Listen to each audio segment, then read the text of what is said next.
Voilà, bonsoir à tous. On attend un petit peu que tout le monde arrive. On attend une petite minute le temps que tout le monde arrive et puis on commence sur le sujet que j'ai choisi ce soir par rapport à la fête qui arrive. D'ici vendredi soir, la fête de Sukkot Bezrat Hashem. On attend quelques secondes.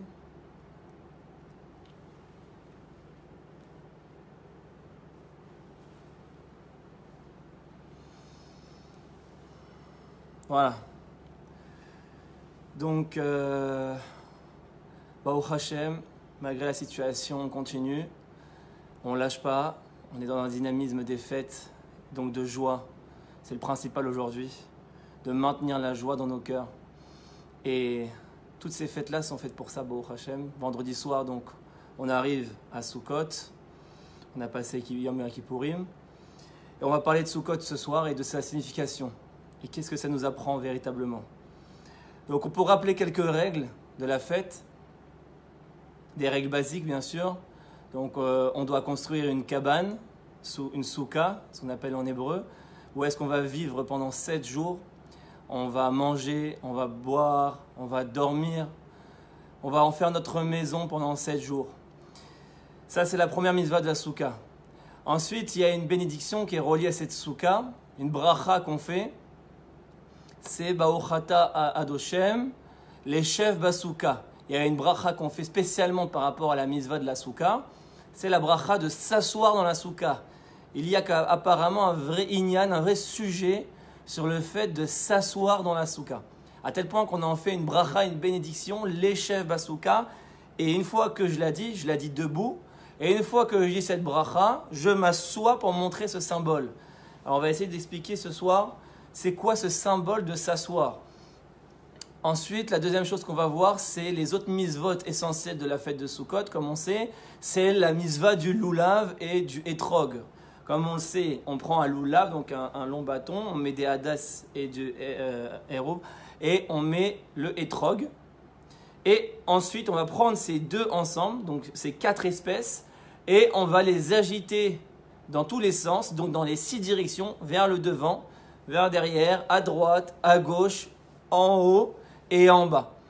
Dans les 6 directions, donc les 4 points cardinaux plus en haut et en bas. Et dans chaque direction, on va secouer 3 fois le lulav, enfin les 4 espèces ensemble. 3 fois ici, 3 fois derrière, 3 fois à droite, 3 fois à gauche, etc. etc. Donc comme on sait, avec nous, Baruch Hashem, dans notre série de cours, on étudie les choses un peu alpi Kabbalah, c'est-à-dire selon l'esprit de la Kabbalah, selon l'esprit de la Chassidut et des secrets de la Torah, et essayer de comprendre véritablement qu'est-ce qu'on est, on nous prend pour des guignols ici pour Star Wars avec le sabre laser. Non, il y a un vrai inyan pourquoi on fait ces choses-là, et on va essayer d'expliquer un petit peu quelques notions assez profondes de Kabbalah ce soir. Bien évidemment, c'est des notions qu'on va approcher, qu'on ne va pas expliquer en profondeur parce que ça prendrait des années pour l'expliquer en profondeur. Mais déjà, essayer de goûter au secret de la Torah. Les Refoua Shelema, Roi Cohen, Bezrat Hashem qui guérissent tout de suite. Amen. Donc, voilà, on va essayer d'expliquer ces mitzvot-là et on va essayer d'expliquer quel est le sens véritablement de cette fête. Alors bien évidemment, il y a pas mal d'explications qui sont données, des explications au niveau du pshat, comme quoi maintenant on va quitter notre domicile fixe, où là on a notre confort pour entrer dans un domicile hara, ce qu'on appelle un domicile temporaire pour quitter la matérialité, etc. Bon, ça c'est l'explication classique, on va essayer d'expliquer plus en profondeur. Donc pour expliquer déjà le sens de la mitzvah des 4 espèces, en tout cas une partie du sens et du secret de la mitzvah. Pour revenir à ce secret-là, on va essayer d'expliquer, on va doucement, un des principes fondamentaux de la Kabbalah. Toute la Kabbalah, elle est retracée par ce principe-là. C'est le principe fondamental du monde et de la création du monde. Et je le ramène dans pas mal de cours parce que c'est la structure fondamentale du monde. Si on intègre ça et qu'on comprend vraiment ça et qu'on réfléchit à ça, on comprend énormément de choses de l'existence. Et je commence tout de suite. Le Hari Akadosh, le Harizal, dans son livre, dans ses écrits, il pose cette question. Il dit pourquoi la Torah, elle commence par la lettre Bet. Bereshit, au commencement, Ça commence par la lettre Bet. C'est vrai, ça aurait pu commencer par n'importe quelle lettre, comme on l'a vu dans le dernier cours, le cours précédent, que chaque lettre a demandé à créer le monde par elle, comme le tzaddik, on l'avait vu. Et pourquoi c'est le Bet finalement qui a gagné? Eh bien tout simplement, le Harizal nous répond parce que le Bet, c'est la valeur numérique 2. C'est la deuxième lettre de l'alphabet. Ça veut dire quoi? Ça veut dire que la création est structurée sur le chiffre 2. La création est structurée sur une dualité. Toute la création, tout le monde fonctionne sur cette dualité. Donc, le Harizal nous dit, c'est quoi cette dualité? Dans les mots de la Kabbalah, ça s'appelle Zachar ou Nekeva. Ce qu'il appelle la dimension masculine et la dimension féminine. Donc, c'est pour ça qu'il y a un homme physique et une femme physique. Pourquoi? Comme on le sait, le monde matériel est le miroir des fonctionnements spirituels. De la même manière qu'il y a des fonctionnements spirituels, alors le matériel va fonctionner pareil. Si on n'avait pas la Torah, il suffirait d'étudier la nature et le monde matériel pour comprendre Dieu. Et donc, en fait, il a créé un homme et une femme qui représentent ce secret de dualité. Et tout fonctionne sur cette dualité. Par exemple, le ciel et la terre, c'est une dualité, c'est un couple. Le soleil et la lune, c'est pareil, c'est une dualité, c'est un couple, comme un homme et une femme. Et après, dans la vie, dans l'existence, en moi et mon prochain, on va voir aussi le peuple juif et les nations du monde. Maintenant, quel est le rôle de chacune de ces deux dimensions? Il nous dit comme ça, le Hari Akadosh, Zachar, le masculin, il est mashpia, c'est un donneur. Donc, on le voit même dans la nature des choses, le masculin, il donne une semence, Zera. Donc, il est mazria, il donne une semence, il donne un shefa, il donne une énergie. Donc, c'est un donneur. Tout ce qui est masculin est donneur. Et la femme, elle est mekabel, elle est réceptacle, c'est un keli, c'est un réceptacle, elle reçoit la semence et elle ne fait pas que recevoir, bien évidemment, le réceptacle, il va prendre la semence et en faire un enfant. C'est ça le rôle de la femme physiquement parlant, c'est qu'elle va recevoir cette semence et elle va travailler cette semence pendant 9 mois, elle va faire une grossesse pour en rendre un enfant. C'est-à-dire qu'elle prend la semence et elle lui donne la vie. Et elle lui donne une réalité, elle réalise la semence concrètement parlant. Ça, c'est le pouvoir du kéli, du réceptacle, donc de la femme. Et comme on le retrouve pareil dans le couple que je vous ai cité, le ciel et la terre, c'est exactement le même principe. Le ciel, il est mashpia, il donne une semence, c'est la pluie. Et la terre, elle est féminine, elle est réceptacle. Elle reçoit cette semence, elle reçoit cette pluie, et elle va faire une sorte de grossesse, elle va travailler cette pluie intérieurement, avec toutes les difficultés que ça compose, pour ensuite faire pousser la nature, les fruits, les légumes, les aliments, toute la beauté du monde sort de la terre. Mais ça passe par la semence du ciel. Et donc c'est comme un homme et une femme, c'est exactement le même principe. Pareil pour le soleil et la lune. Le soleil va être plus de dimension masculine, c'est un donneur. Il ne fait que donner, il éclaire, il donne un rayon. Ce qu'on appelle dans la Kabbalah or, la lumière. La lumière est toujours masculine, parce qu'elle est dans le don. Et la lune est réceptacle, c'est un kéli, elle va recevoir cette lumière, comme on sait, même scientifiquement parlant et physiquement parlant, la lune n'a pas de lumière en soi. Si on voit la lune dans le ciel, c'est uniquement le reflet de la lumière du soleil. Elle n'a pas de lumière en soi. Donc ça veut dire que ce qui est masculin produit la lumière, et ce qui est féminin reçoit la lumière pour la magnifier, pour la réaliser, pour lui donner une existence. Quand on est au niveau masculin, c'est encore uniquement théorique. Et quand on est passé par la féminité, on est dans la réalisation, dans le concret, on a donné vie à la chose. Donc on ressent la chose véritablement. Et ça, c'est la fonction principale de l'existence. Comme ça, le Harizal dit, tout le monde a été créé pour le Yichud. C'est pour ça qu'on dit avant chaque mitzvah, on dit les Shem, Yichud, Kucha, Brichu, Ushrinte, que Dieu, Kadosh Baruch Hu et la Shrina s'unissent. Pourquoi? Parce que Akadosh Baruch Hu, c'est la dimension masculine de Dieu, et la Shrina, c'est la dimension féminine de Dieu, la dimension réelle. C'est pour ça qu'aujourd'hui on dit que la Shrina est en galoute, parce qu'on ne ressent pas encore Dieu. Dieu est encore qu'au niveau masculin, il est encore que théorique, il est encore que spirituel. À la fin du temps, on dit Vehaya Hashem le Melech al kol haaretz, que Dieu sera roi sur toute la terre. Ça veut dire quoi? Il sera roi. C'est la malchoute. La malchoute est féminine. Ça veut dire quoi? Ça veut dire que Dieu va se réaliser, on va vraiment le voir. Quand il y a la malchoute, il ne peut plus avoir de corona, de difficultés, de shoah, de tristesse, de dépression, puisqu'on ressent véritablement Dieu. Aujourd'hui, si on a toutes ces difficultés, c'est parce que Dieu est uniquement théorique encore, il est uniquement spirituel, il ne s'est pas encore réalisé. Et on va voir comment il se réalise, comment on développe la malchoute. Donc ça, c'est le secret fondamental de l'existence. C'est pour ça que la Torah a été créée par la lettre Bet, pour nous faire comprendre que tout le but, c'est que ces deux dimensions s'unissent. C'est le secret du mariage, que l'homme et la femme vont s'unir, vont se marier, et ils vont enfanter. L'homme va donner sa semence et la femme va travailler cette semence et va en faire un enfant. Maintenant, il nous explique quelque chose de plus loin. Et il nous dit comme ça, que la dimension masculine, donc la semence, la lumière, elle est le don, donc, quand je suis un donneur, elle est liée au chiffre 3. Comme on le sait, le chiffre 3 dans la Torah, c'est la lettre Gimel. Or, Gimel en hébreu, dans la shoresh, dans la racine du mot, Gimel, ça vient de ligmol. Ligmol, ça veut dire donner. Comme on dit souvent, Gmilut Rasadim. Quand on dit Gmilut Rasadim, ça vient du mot Gimel, c'est la lettre 3. C'est-à-dire que le chiffre 3 est lié au don. Toujours. C'est pour ça qu'on va mettre, par exemple, je ne sais pas si vous connaissez, on va mettre 3 pièces de tzedaka.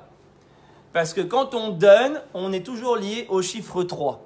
Parce que la lettre 3, la lettre Gimel, elle est liée au don. À la dimension masculine. C'est pour ça qu'on va avoir 3 pères. Avraham, Yitzhak, Yaakov. Il y a toujours 3. Le rabbi aussi dans un Mahamar, il dit, regardez, le don de la Torah, c'est fait aussi le 3e mois, le mois de Sivan, par Moshe, qui est le 3e enfant, puisqu'il y a eu Myriam et Aaron avant lui. Et même son nom est composé de 3 lettres. Moshe, Mem, Shin, He. Ça veut dire que toute la notion de don, elle est liée au chiffre 3. Et on va développer ça. Et la dimension féminine est liée au chiffre 4. Pourquoi? Parce que, comment on dit 4 en hébreu, c'est le dalet. Et dalet, dans le shoresh, ça veut dire pauvre. Quelqu'un de pauvre. Dal, en hébreu, c'est pauvre. Ça veut dire quoi? C'est-à-dire que la féminité, elle est pauvre dans le sens où, à partir du moment où elle n'a pas encore reçu la semence, alors elle est dans un état de pauvreté parce que par définition, elle a besoin de recevoir cette semence pour faire son travail. Elle est un réceptacle. Et tant que ce réceptacle n'a pas reçu la semence, elle est en état de pauvreté. C'est pour ça qu'elle va avoir une notion d'impureté avec des règles de nida. Pourquoi la femme, physiquement même, elle a les règles et pas l'homme? Parce que la femme, elle a besoin de la semence de l'homme. Une fois qu'elle a la semence de l'homme, elle peut commencer son travail et là, les règles disparaissent. Elle n'est plus nida. Il n'y a plus de règles. Quand elle est enceinte, la femme, physiquement parlant même, il n'y a plus de règles. Pourquoi? Parce que la semence, quand tu unis les deux, quand tu amènes la lumière dans le réceptacle, alors les forces du mal qui se trouvent dans le réceptacle disparaissent. Donc le chiffre 4 est lié à la féminité, c'est pour ça qu'on va retrouver 4 mères, Sarah, Rivka, Rachel et Léa, contrairement aux 3 pères. Donc on a 3 pères et 4 mères. Donc comme on a dit, le masculin est lié au chiffre 3 et le féminin au chiffre 4. Et quand les deux s'unissent, on a le chiffre 7, le chiffre de la création du monde, des 7 jours de la création, le chiffre de l'unité du monde et le chiffre de dévoilement de la malchoute, de la royauté d'Hachem, puisque comme on le sait, la malchoute est la 7e sphira en partant du haut vers le bas, à partir du chesed. Donc, maintenant qu'on a compris ça, on va avancer un peu plus loin et on va commencer à expliquer un peu ce que ça veut dire tout ça. En fait, on va prendre un modèle essentiel aujourd'hui. On va en prendre un parce qu'il y a des milliers des modèles d'application de ça dans la vie. Vous allez voir que toute la vie elle est structurée par ce modèle. Mais on va en prendre un essentiellement aujourd'hui et on va le développer. C'est celui du modèle entre le peuple juif et les nations du monde. Entre les juifs et les non-juifs. Ok? Pourquoi? Le juif, dans son essence, il est masculin. C'est un donneur. Parce qu'il a une essence spirituelle. Comme on le sait, la spiritualité est masculine. La spiritualité, c'est un don, c'est une énergie, c'est une semence. Et le monde matériel, pareil, par rapport au monde spirituel, toujours le même modèle, elle est féminine. Donc le monde matériel est féminin. Ce sont des réceptacles. La matérialité est un réceptacle de la spiritualité. C'est pour ça qu'il y a autant de force impure autour de la matérialité. Comme on l'a dit, la femme, elle a la nida. Et parce qu'il y a une déconnexion avec la spiritualité aujourd'hui. Mais si on arrive à reconnecter la spiritualité et à faire rentrer la spiritualité dans la matérialité, alors la matérialité va devenir la source de bracha, la source de bénédiction. C'est pour ça que ça commence par la lettre bet, bracha. Et c'est pour ça qu'on dit que c'est la femme qui amène la bracha dans la Gemara. En Adam, en bracha, betor, beto et la bisrout ishto. Un homme, il a la bénédiction que par le srout, le mérite de sa femme. Parce que c'est la femme qui produit l'enfant. La femme, elle amène la bénédiction. Parce que c'est la femme qui réalise les choses. L'homme, il n'est qu'un inspirateur. Et donc, la spiritualité, la matérialité, c'est le même modèle. C'est masculin et féminin. Et le peuple juif représente la spiritualité dans le monde. Et les nations représentent la matérialité dans le monde. En fait, les juifs et le goy et le non-juif sont comme un couple. C'est pour ça qu'aussi goy en hébreu, c'est à la valeur numérique 19. Gimel, Vav, Yud, ça fait 19. C'est la même valeur numérique que le mot Chava, qui est la femme de Adam, Ève. Chava, c'est 19. Pour nous faire comprendre que le non-juif est un réceptacle et que le juif est une lumière. C'est pour ça qu'on va parler de Or la Goïm. Que le peuple juif doit être une lumière pour le monde, parce que le peuple juif est comme un homme, il donne une semence, il produit une semence, et les goïms sont un rôle de réalisation, ils ont un rôle très important. Les goïms, souvent, on fait croire que dans la Torah, c'est fait que pour les juifs, et que les goïms, c'est kelou, c'est dégradé, etc. Pas du tout, les goïms ont un rôle essentiel aussi dans la Torah, ils ont leur misvot, ils ont leur approche dans la Torah, ils ont leur rôle dans la Torah. Et chacun se complète. Le juif, il doit donner au goy. Et le goy, il doit recevoir du juif pour magnifier la lumière du juif dans le monde. C'est comme un homme et une femme. Donc le peuple juif, il est masculin, il doit donner aux non-juifs. C'est le but du juif dans le monde, c'est d'être un donneur. D'inspirer le monde, de donner cette lumière, de produire cette lumière. Et les non-juifs, quand ils vont recevoir cette lumière, ils vont briller et ils vont se magnifier, ils vont s'élever moralement. Et c'est pour ça que le juif a été créé essentiellement, comme on le sait, les juifs ont été créés après les nations, les juifs ont été créés après les goïms. C'est vrai, c'est une question. Pourquoi il y a eu Adam Arishon qui a été créé, qui est le père de l'humanité tout entière, et les juifs sont arrivés bien après? Le premier juif, c'est Abraham. Donc il est arrivé 20 générations après Adam Arishon. Parce qu'il y a eu 10 générations entre Noach et Adam, et 10 générations entre Abraham et Noach. Donc il y a eu 20 générations entre Abraham et Adam. Pourquoi il a fallu attendre autant de temps pour voir le premier juif? Si le juif c'est le modèle essentiel du monde, il aurait dû être créé dès le départ. Tout simplement parce que à la base, il ne devait pas y avoir de juifs. À la base, il devait y avoir les nations du monde et les nations, enfin tout le monde, tous les peuples. Et les peuples devaient être le réceptacle direct d'Hachem. Mais simplement, ça n'a pas marché. Il y a eu un échec. Bon, au niveau de Dieu, on ne peut pas comprendre. Cet échec était voulu, bien évidemment. On ne peut pas dire que Dieu a eu un échec. Mais il y a eu un échec au niveau des valeurs morales. Il y a eu une décadence, comme on l'a vu à Sodome et Gomorrhe. Et il y a eu le déluge. Dieu a détruit le monde. Il a voulu recommencer.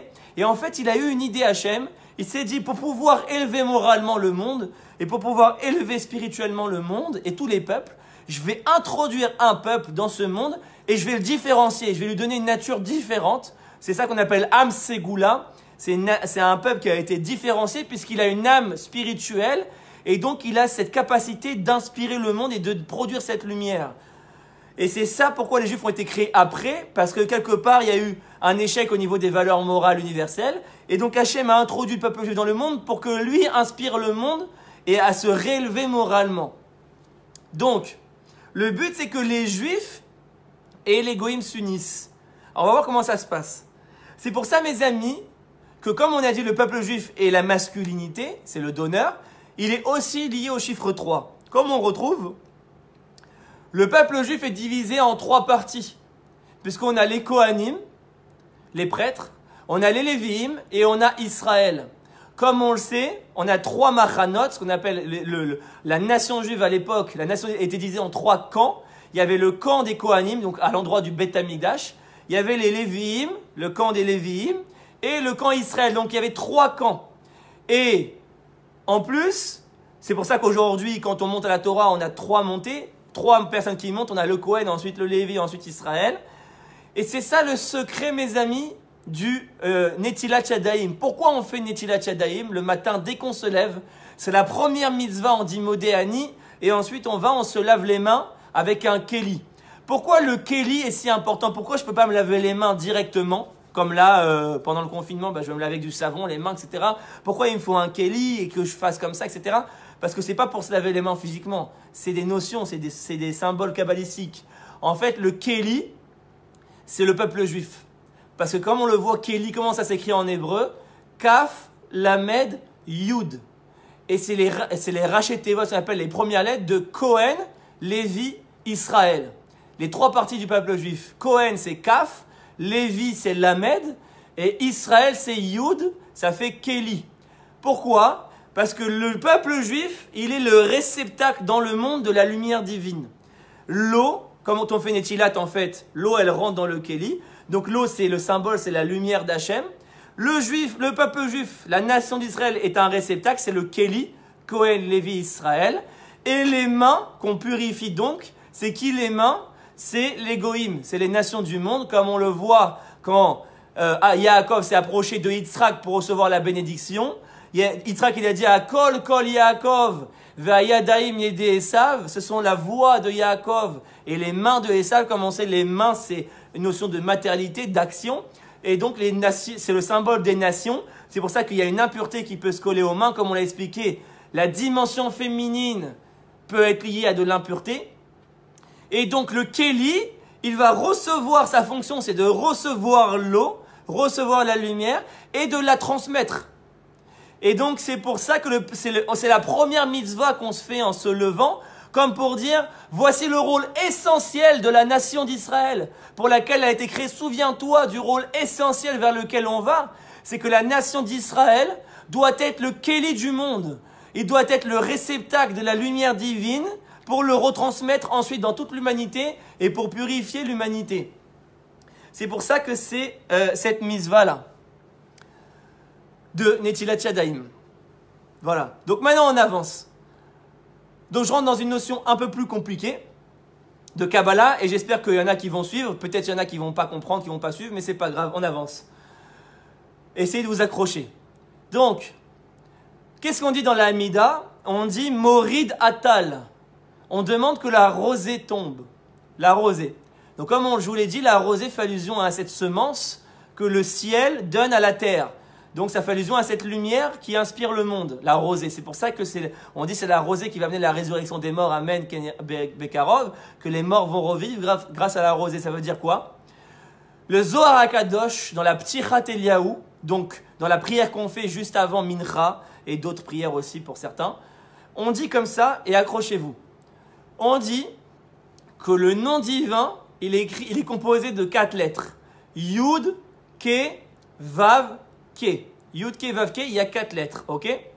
Maintenant, la langue hébraïque, l'hébreu, c'est la seule langue au monde où il y a des lettres cachées à l'intérieur des lettres. Ça veut dire quoi? Par exemple, en français, on dit A. A, c'est A.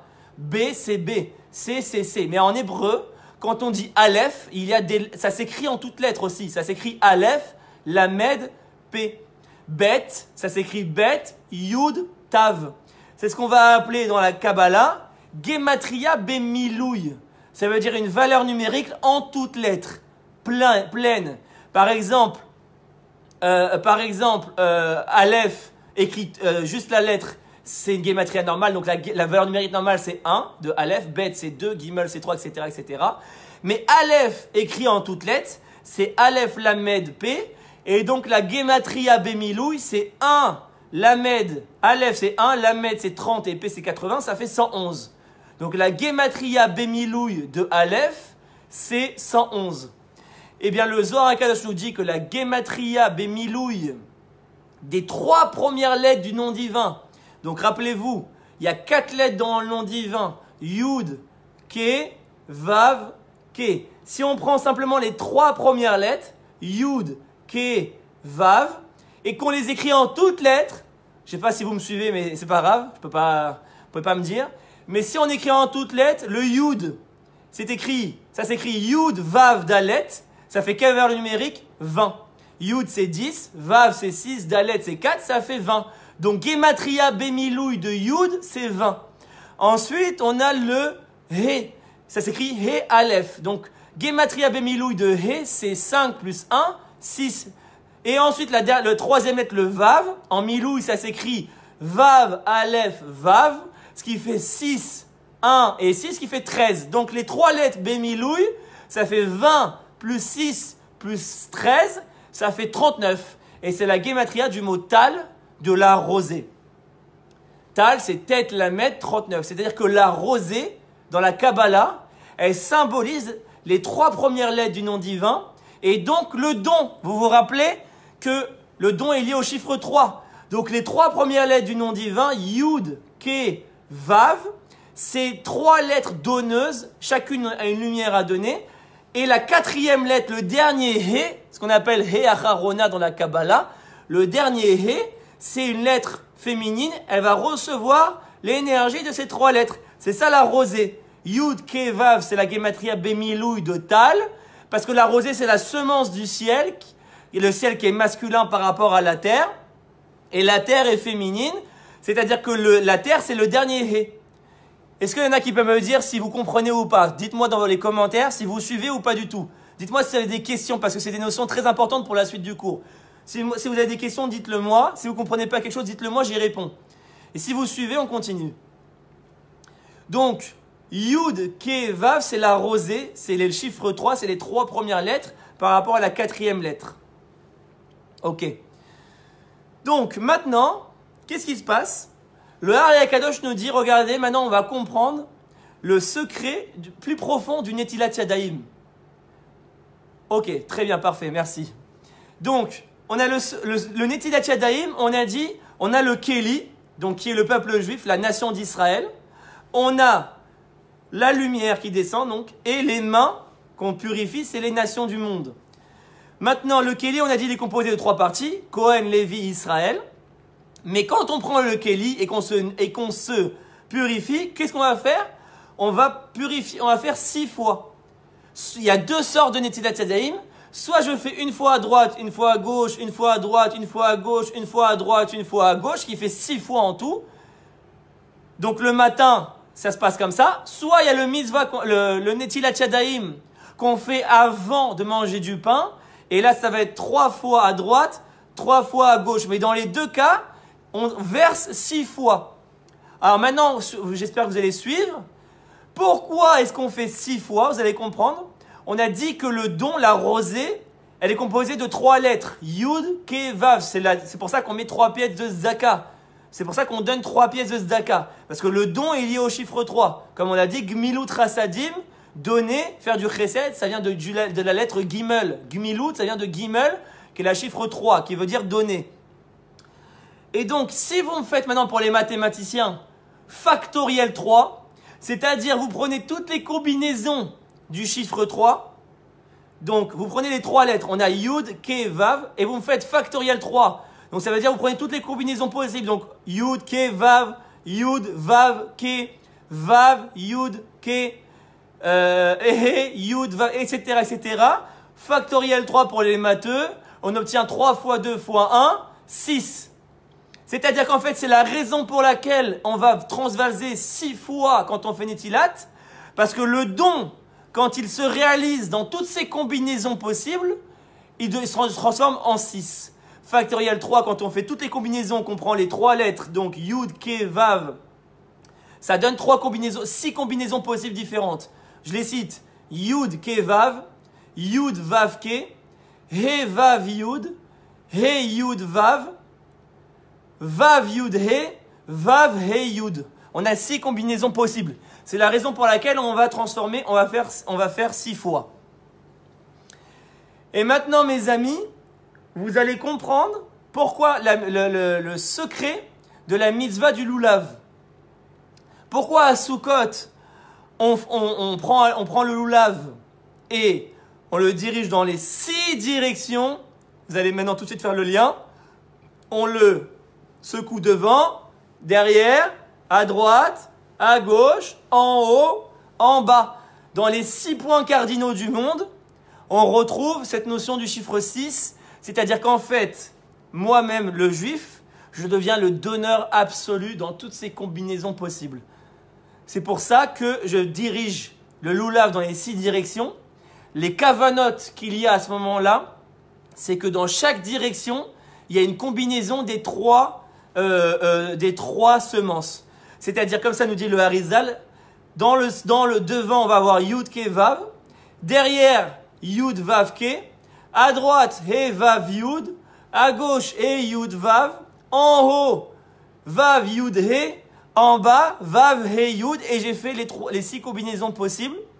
Et c'est pour ça, mes amis, qu'on va diriger, on va secouer 3 fois le lulav dans chaque direction, 3 fois devant, 3 fois derrière, 3 fois à droite. C'est très important ce que je vous dis. Quand vous avez le lulav et les 4 espèces entre les mains, il faut les secouer 3 fois. 1, 2, 3. Pas plus, pas moins. À droite, 1, 2, 3. À gauche, 1, 2, 3. Parce qu'en fait, c'est chaque lettre de chaque combinaison. On a dit que devant, par exemple, c'est Yud, Ke, Vav. Donc, je vais secouer 3 fois pour dire Yud, Ke, Vav. Derrière, Yud, He, Yud, Vav, He. À droite, He, Vav, Yud. Et je secoue 3 fois. À gauche, je secoue 3 fois. He, Yud, Vav, etc., etc. Et en fait, si on calcule combien de fois j'ai secoué le lulav dans toutes les directions, combien de fois j'ai secoué, je l'ai secoué 3 fois dans 6 directions, ce qui fait en tout 6 fois 3, 18. Et c'est le secret du mot chai, la vie. Puisque chai, la vie, c'est la valeur numérique 18. Chet, yud, la vie. Pourquoi? Parce que quand la dimension masculine s'est exprimée et a donné toutes ses possibilités, elle éclaire le monde comme un soleil. C'est pour ça, mes amis, que le mot chai, c'est 18 et qu'on va secouer en fait 18 fois le lulav, 3 fois dans les 6 directions, dans les 6 points cardinaux. Ça fait 3 fois 6, 18. C'est pour ça aussi que lulav, c'est la valeur numérique 68. Lamed, c'est 30. Vav, c'est 6, ça fait 36. Lamed, c'est 30, ça fait 66. Et Vav, c'est Bet, c'est 2. Bet, c'est 2, ça fait 68. C'est la valeur numérique que le mot chaim, la vie. Parce que le lulav symbolise la vie. Parce que c'est quoi la vie? C'est quand le masculin donne sa semence pour ensemencer le féminin. C'est pour ça que le juif, il rentre dans la soukha et il fait ce travail-là pour montrer qu'il va devenir l'inspirateur du monde. Il va devenir le soleil quelque part du monde par rapport aux goïms qui sont la lune, qui sont le réceptacle. C'est pour ça aussi que dans chaque mot qui représente le don en hébreu, on va retrouver une ponctuation avec 6 points. Pareil, il y a toujours le chiffre 6. Par exemple, le soleil, qui est le donneur absolu, Shemesh, c'est 2 ségol. Vous savez comment on écrit en hébreu? C'est 3 points et 3 points, ça fait 6. Pareil pour le mot chesed, la bonté, le don, 3 points et 3 points, ça fait 6 points en tout. Pareil pour le mot geshem, la pluie, qui est la semence, qui est donc le don, la lumière, 3 points, on a 6 points en tout. C'est toujours le chiffre 6 qui est retrouvé. Et mes amis, c'est le secret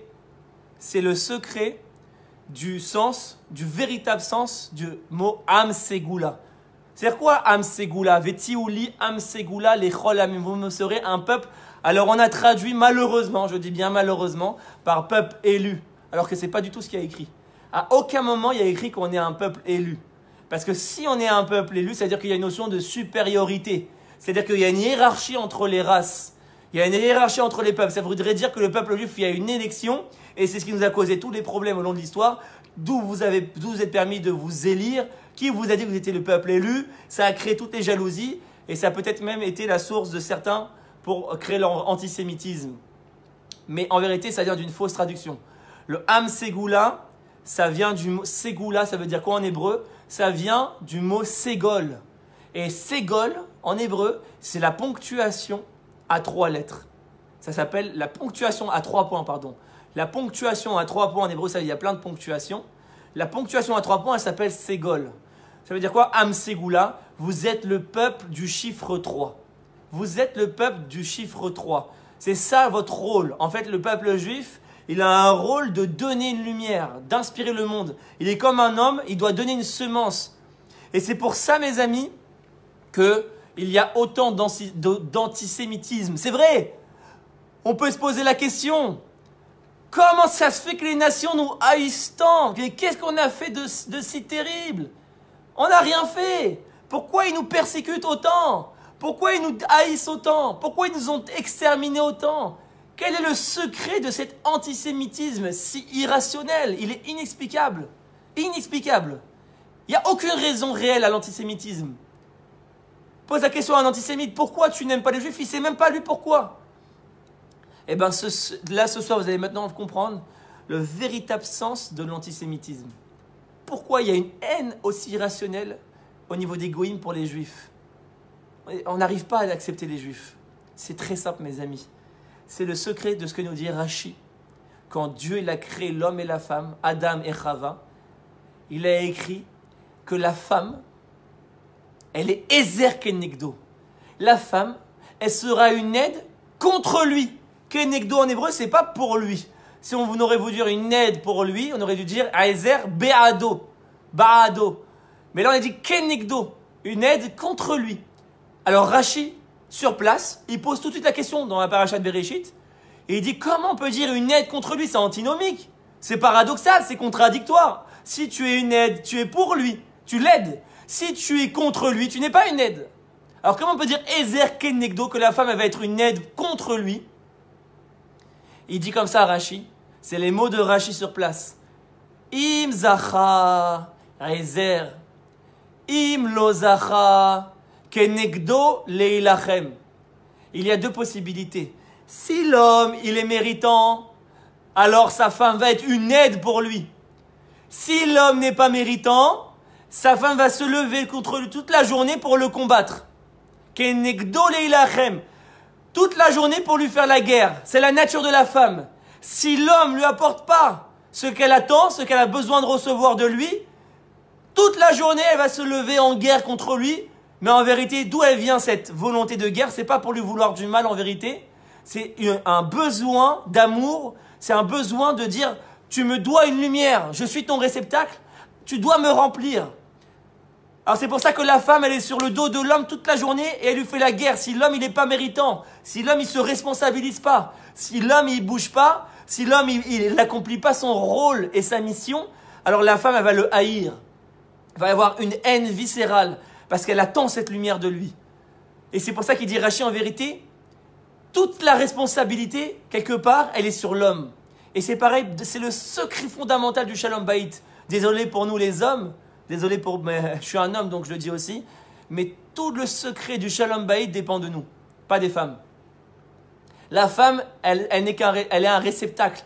La femme, elle est là pour recevoir. Elle est là pour te responsabiliser. Ouais, dès que la femme se marie, tout de suite, elle est en mode responsabilité. Allez, on se prend en main. Alors que l'homme, il est encore en train de traîner la patte. Il est encore en train de penser aux boîtes de nuit, encore en train de penser à ses kiffs et à sortir avec ses potes, etc., etc. Ce qui est normal. Mais la femme, tout de suite, elle cherche à responsabiliser les choses et la situation. Elle pousse à aller travailler, elle le pousse à se prendre en main, elle le pousse, elle fait que pousser. Parce que elle est là pour ça. Elle est là pour responsabiliser l'homme et lui amener lui rappeler son rôle et l'amener à son rôle et à sa mission. Et si l'homme refuse, va avoir la guerre toute la journée à la maison. Toute la journée à la maison. C'est le secret du Shalom Bayit fondamental qui est livré ici. Tous les cours du Shalom Bayit ne peuvent être résumés que par ce Rashi-là. Quelque part, tout dépend de l'homme. Si l'homme il est méritant et que c'est un vrai donneur et qu'il sait se remettre en question quand il faut, alors sa femme va être une aide. Ezer, elle va briller et elle va au contraire, une fois qu'elle va recevoir, elle va magnifier la lumière. Grâce au travail commun qui va être fait, tout va bien se passer. Mais si l'homme n'accomplit pas son rôle et qu'il refuse de donner la semence, qui refuse de donner à sa femme et de ne pas bien s'occuper, malheureusement, ça fait que la femme se transforme elle devient plus complice, au contraire, elle devient son ennemi presque. Eh bien, mes amis, au niveau de ce qu'on a expliqué là, au niveau individuel, au niveau du couple, c'est exactement ce qu'on va retrouver au niveau du monde, entre le peuple juif et les nations. D'où elle vient cette haine viscérale des juifs, cette haine irrationnelle? Maintenant, vous avez compris. Parce que les goïms sont notre femme. Ils sont là pour nous faire la guerre, pour nous rappeler, vous avez une mission dans ce monde. Vous avez un rôle spécifique dans ce monde. C'est vous les inspirateurs du monde. Le monde ne pourra pas mieux aller tant que le peuple juif ne se prendra pas en main et se responsabilisera pas. Tant qu'il fuira son rôle, alors l'antisémitisme existera. Tant que le peuple juif n'assumera pas son rôle véritablement dans le monde, l'antisémitisme existera. Dès que le peuple juif commencera à assumer son rôle, vous allez voir de manière magique, les nations vont commencer à devenir nos alliés. Et on va expliquer. C'est là que vient cette haine viscérale du juif. C'est en vérité que l'expression de « j'ai besoin de ta lumière ». Tu es la lumière, je suis le réceptacle. Et sans la lumière, je ne suis rien, je suis un réceptacle vide. Donc je me lève pour te combattre. Parce que tu n'es pas français, tu n'es pas américain. Les juifs, ils ont voulu s'assimiler. Les juifs, ils ont voulu devenir français, ils ont voulu devenir allemands, ils ont voulu devenir américains, etc. Et les nations du monde sont venues leur dire « Vous n'êtes pas français, mes amis. Vous n'êtes pas allemands. Vous n'êtes pas américains. Vous êtes juifs. Vous devez reconstruire la nation juive. Vous devez revenir en Israël, habiter la terre d'Israël et reconstruire la nation juive selon le modèle de la Torah. » Et c'est pour ça que les goïms nous ont toujours rejetés. C'est pour ça qu'on est un peuple de nomades, de diaspora. Et on est allé en Espagne et au Maghreb. Et tous les 2-3 générations, on est chassés du pays, on subit des pogroms et on n'arrive pas à s'installer dans le pays. Pourquoi? Parce que les nations du monde nous disent « c'est pas votre place ici. Ce n'est pas votre place, vous n'êtes pas français. Vous n'êtes pas français. » Alors eux ne sont pas forcément conscients du côté positif de la chose. Eux, ils le disent de manière négative. Du genre « vous n'êtes pas français, c'est du racisme. » Mais en vérité, ils ne se rendent pas compte qu'ils sont dans les mains d'Hachem. Et que ce qu'ils disent en vérité, c'est pour servir le projet divin, de ramener les Juifs à leur conscience et à leur responsabilité. C'est ça tout le secret du couple, du travail du couple entre l'homme et la femme, du travail du couple entre le peuple juif et les nations. C'est pour ça qu'on est appelé Am Segula, le peuple du chiffre 3. Et c'est pour ça qu'on fait la mitzvah du lulav, comme on l'a expliqué, on va dans toutes les directions, dans les 6 directions 3 fois, etc. Parce que quand on fait ce travail-là, ce tikkun, cette réparation, alors ça symbolise le juif qui se responsabilise, ça symbolise le juif qui se prend en main, et ça symbolise le juif qui a conscience maintenant de son rôle, comme il disait un grand écrivain français qui s'appelait Charles Péguy, un goy, un non-juif. Pour ceux qui connaissent, Charles Péguy, dans le début des années 1900, c'était un très grand écrivain français. Et dans un de ses livres, il a écrit comme ça une phrase magnifique. Regardez comment lui-même avait conscience que peut-être même des juifs n'avaient pas conscience de ça. Il disait, Charles Péguy, les nations du monde n'ont pas de responsabilité et ils veulent l'avoir. Comme ça il écrit, la responsabilité fuit les nations du monde et elles cherchent à courir après, alors que les juifs ont la responsabilité du monde mais ils la fuient. C'est-à-dire que c'est inversé. Comme c'est un goy qui écrit ça, vous imaginez? C'est-à-dire que le peuple juif, il a la responsabilité, il est différencié, il a quelque chose à amener au monde, mais il veut fuir cette responsabilité. C'est trop pesant pour l'instant, on n'est pas capable, on ne se sent pas capable d'être différencié. C'est comme souvent le prince dans une maison royale, toujours le fils du roi, et ben il se rebelle, il veut pas être le fils du roi.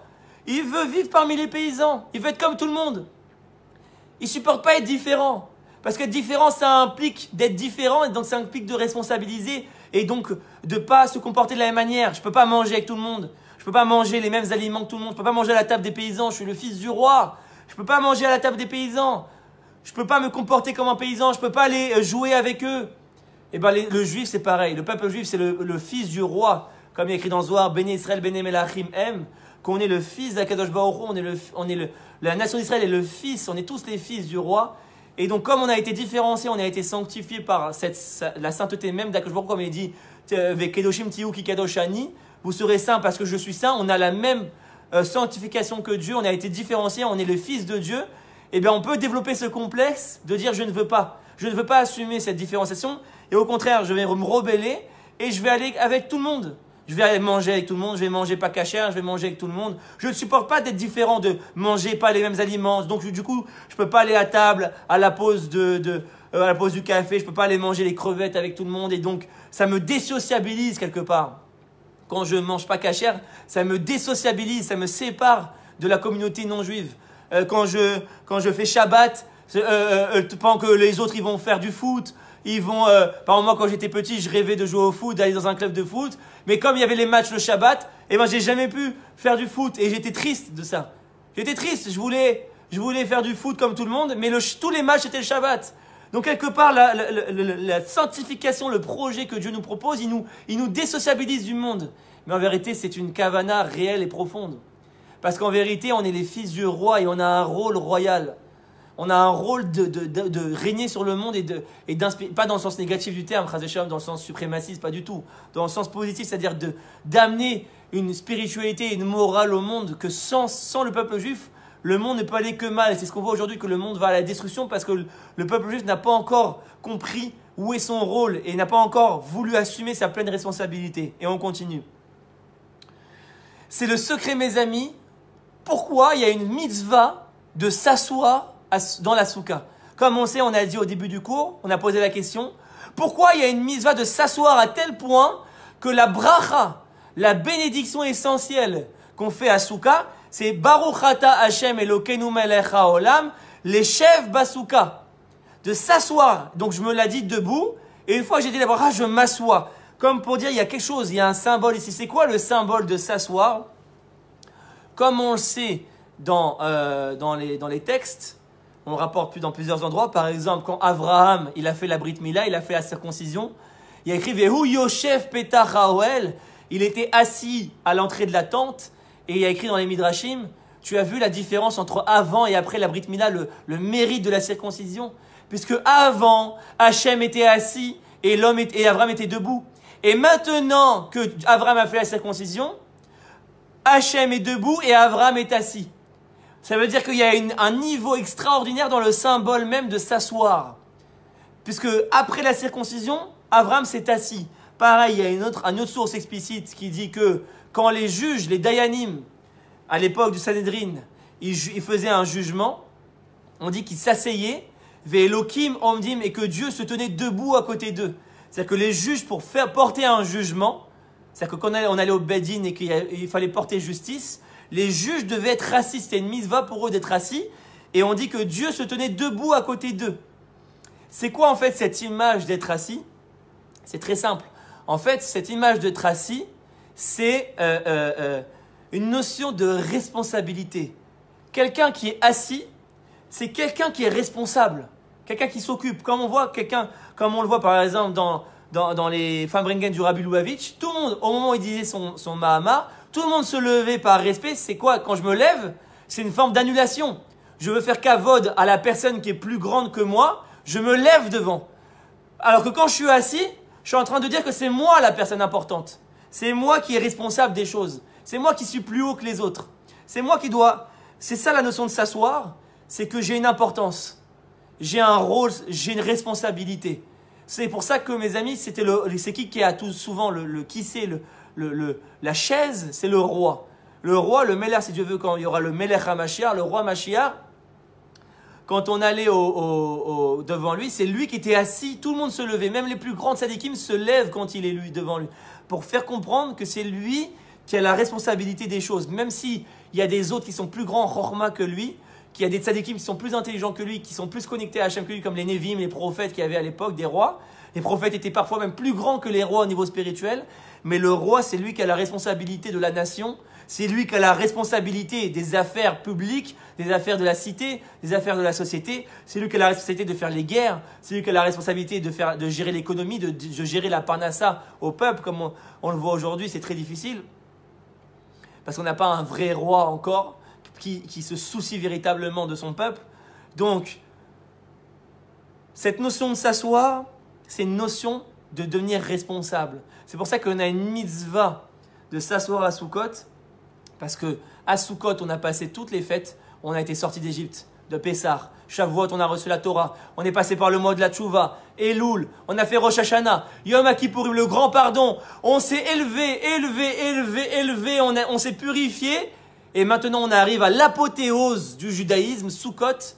Maintenant, le peuple juif va pouvoir commencer, après avoir passé tout ce processus de se libérer d'Égypte, d'avoir passé ce processus de purification par la Teshuvah de Rosh Hashanah, de Yom Kippourim.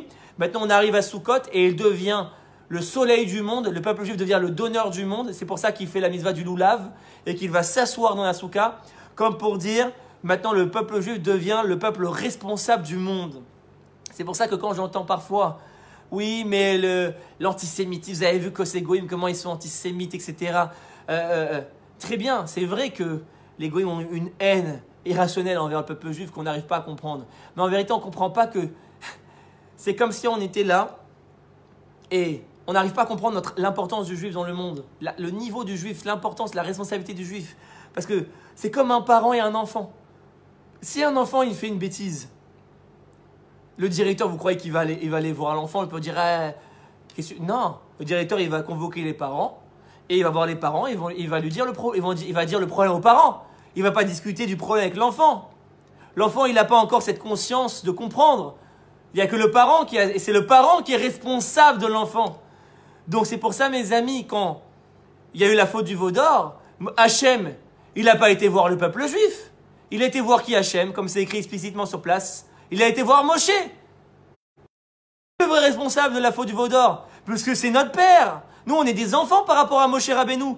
Il est là pour s'occuper de nous. Si nous, on fait une bêtise, c'est qui le vrai responsable? Hachem, il ne va pas venir voir son peuple et dire « Ah, vous avez fait une bêtise, mais on est des enfants, nous, on ne comprend pas. » Donc, il va voir Moshe, comme c'est écrit explicitement. Il lui dit « Lech red migdulatecha, descends de ta grandeur. » Il fait un reproche à Moshe.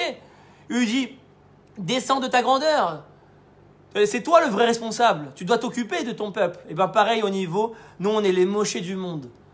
Ça veut dire que les goïms, on ne peut pas quelque part leur faire ce reproche de pourquoi ils ne nous aiment pas, etc. Parce qu'ils n'ont pas encore cette conscience. C'est nous-mêmes qui devons nous faire notre propre remise en question. C'est nous-mêmes qui devons nous dire, oh là là, s'il y a de l'antisémitisme, c'est que nous, on n'est pas encore au niveau. On n'a pas encore assumé notre mission que Dieu attend de nous.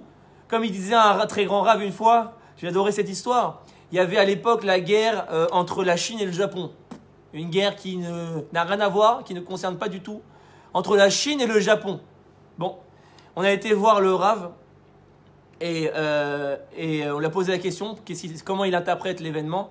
Et il fait, aïe aïe aïe, il y a une réparation à faire au niveau du peuple juif. Ça veut dire que la guerre entre la Chine et le Japon, c'est à cause d'un problème au niveau du peuple juif. C'est le peuple juif, le microcosme du monde. Le peuple juif, c'est la semence du monde. Donc, si il y a un problème au niveau du juif, au niveau de la nation d'Israël, ça va s'exprimer partout dans le monde.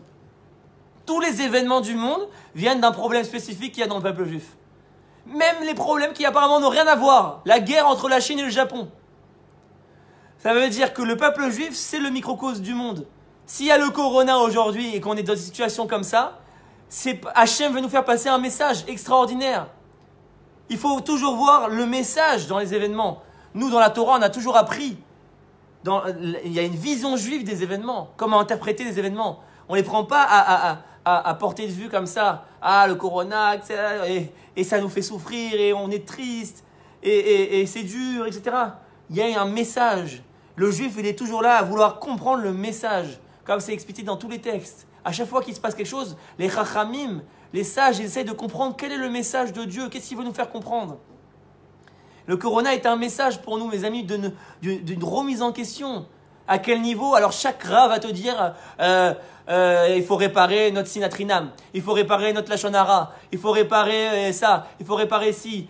J'ai entendu parce que, on parle dans les synagogues, c'est bon. Ça, c'est des explications. Chacun, il a son explication au niveau personnel. Rien n'est prouvé. Quelle est la vraie explication? Mais je pense qu'il y a un message global à interpréter ici, que Dieu veut nous faire comprendre. C'est que on a reconstruit la nation d'Israël. On a fait le sionisme. On s'est battu pour cette terre. On a libéré la terre d'Israël. On a reconstruit. On a donné aux Juifs la chance d'avoir un État, une souveraineté, etc.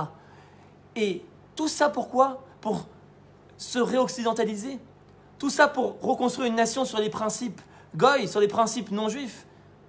Aujourd'hui, les valeurs, c'est quoi? C'est le business. Aujourd'hui, les valeurs, c'est la Startup Nation. Aujourd'hui, c'est les valeurs, alors, Chas Shalom. C'est très important, la technologie, la médecine, l'économie, c'est des facettes d'une société très importantes. Mais si si la technologie, l'économie et tous ces aspects matériels de la société ne sont pas au service d'une dimension spirituelle et ne sont pas au service d'une morale, et que derrière, on se comporte aussi mauvais que tout le monde, voire même pire, au niveau de la corruption, au niveau de la mafia, au niveau de la débauche, au niveau de tout ce qu'il y a de plus terrible dans ce monde, et que nous-mêmes, on n'a pas d'exemple à donner, alors à quoi nous sert toute cette technologie? À quoi nous sert toute cette science, tout ce développement? Regardez aujourd'hui comment Hachem, il veut nous faire comprendre qu'en 2 minutes, on se croit puissant, on se croit fort, on croit qu'on a tous les pouvoirs, on a développé la technologie, etc. En 2 minutes, tout s'écroule. En 2 minutes, on est dépassé. En 2 minutes, on se rend compte que notre système de santé, il n'est pas au niveau, comme ils ont dit récemment. En 2 minutes, on s'est rendu compte de tout, qu'on était très loin du compte. Notre système de santé, au Hachem, il a beaucoup de qualités, mais il a beaucoup de défauts. Et le Corona est venu révéler tous ces défauts-là. On a cru qu'on était la Startup Nation et que c'était ça notre rôle. C'était ça notre rôle uniquement, de la technologie. Non! C'est important la technologie, c'est important le militaire, c'est important la politique, mais il faut que tout ça soit au service d'un message spirituel. Il faut que tout ça soit au service d'un message. Il faut que la technologie serve la morale. Il faut que la technologie serve le divin. Il faut que la technologie serve le spirituel. Si ça sert la corruption et si ça sert le mal, alors Hachem nous fait comprendre que, finalement, où est notre différence par rapport aux autres nations? Alors on va interpréter que les nations ne nous aiment pas, etc. Mais à nous de faire notre propre bilan, à nous de faire notre propre Heshbon Nefesh, comme on dit, au niveau du klal, au niveau de la nation. Est-ce qu'on a véritablement compris notre rôle? Est-ce qu'on a vraiment compris notre responsabilité? Aujourd'hui, on veut faire croire qu'il y a une séparation entre la religion et l'État, que la religion c'est la synagogue et que l'État il fait ce qu'il veut. C'est comme chez les goïms, une séparation. Il y a le politique, il y a l'espace public et il y a l'espace privé. Et la synagogue, c'est pas du tout. Pas du tout. Dans la nation juive, on mêle les deux. La morale a toujours été du domaine du public chez nous. La morale a toujours été du domaine de la politique. La politique gère non pas que l'aspect extérieur de la société, c'est-à-dire comme aujourd'hui l'économie, les infrastructures. Non, la politique doit aussi s'occuper de la morale. Comme on le voit même dans le désert où il y avait la manne qui tombait du ciel, on dit que la quantité de manne, elle tombait en fonction du niveau moral de la personne. Et plus la personne était morale, plus il recevait une grande quantité, et plus elle était proche de lui. Il avait moins d'efforts à faire. Et plus la personne était mauvaise dans ses midotes, et plus la quantité de la manne diminuait, et plus elle s'éloignait, il devait faire un effort pour aller la chercher. Ça veut dire qu'Hachem est récompensé, il donnait la parnassa et l'économie en fonction de la morale de la personne. Et bien ça, c'est un modèle de société, c'est le modèle d'Hachem, c'est-à-dire que on a complètement aujourd'hui séparé, on a sorti la morale du domaine public. Et c'est une erreur fondamentale. C'est pour ça qu'aujourd'hui, tout part en cacahuète. Tout part en cacahuète. Aujourd'hui, il n'y a plus de valeur. Tout part dans tous les sens. Il n'y a plus de valeur fondamentale. Pourquoi? Parce que dans l'éducation publique, on a retiré le domaine de la morale. À l'école, on apprend les maths, on apprend l'histoire, on apprend la philosophie, on apprend la SVT, qui sont des matières très intéressantes. Mais comment on ne peut pas apprendre à un enfant déjà comment se comporter? Comment se comporter? Une matière de morale. Quelles sont tes valeurs? Le judaïsme, quelles sont les valeurs de la Torah? Les valeurs du midot, pas faire de la shonara, pas mal parler sur ton prochain, aimer ton prochain comme toi-même. Dès le biberon, dès le primaire, à l'école, il faut qu'il y ait une matière de morale et qu'on te note. Est-ce que tu as été bien? Est-ce que tu as été moral? Est-ce que tu n'as pas été moral? Et il faut aussi que dans notre système, il faut introduire la morale partout. Aujourd'hui, on voit des gens immoraux qui trahissent, qui n'ont pas honte de trahir leur ami, et ils réussissent, et ils montent. Et ils sont embauchés dans des super postes, et ils ont des business. C'est pas ça la morale de Dieu. Quand tu embauches quelqu'un dans ta société, tu ne vois pas que ses compétences, tu ne regardes pas que ses compétences uniquement techniques, tu dois regarder aussi le personnage, le profil, comment il se comporte. Est-ce qu'il est capable de trahir son voisin? Ou est-ce qu'il est, quoi qu'il arrive, même s'il y a une épreuve, il va maintenir des valeurs, il ne va jamais trahir, il va aimer son prochain, il va chercher l'unité. Il va avoir une bonne ambiance dans l'entreprise. Parce qu'un mauvais élément peut te pourrir toute une entreprise. Un mauvais associé peut te pourrir toute. Donc, les critères de la morale doivent faire partie du domaine public. C'est ça qui manque aujourd'hui. Essentiellement, je pense que c'est ça que Hachem veut nous faire comprendre. Et que c'est ça notre responsabilité. Le message de Sukkot, c'est que on s'assoit dans la soukha. Ça veut dire quoi? C'est qui s'asseyait? On a dit c'était les juges, c'était les dayanim, ceux qui géraient la société, ceux qui géraient les affaires courantes et de régler les litiges et d'amener le sentiment de justice dans la société. Quand quelqu'un est prêté de l'argent à quelqu'un et qu'il n'était pas remboursé, on allait voir le dayan et qu'il tranchait pour voir et qu'il amenait la justice pour amener l'amour entre les deux et enlever ce conflit. Donc, vu que les juges s'asseyaient, maintenant le symbole de Sukkot, qu'on s'assoit dans la soukha, c'est pour nous faire comprendre que le peuple juif doit être le modèle de justice du monde. On doit apprendre au monde comment se comporter. On doit apprendre au monde la morale. La morale, ça ne s'invente pas.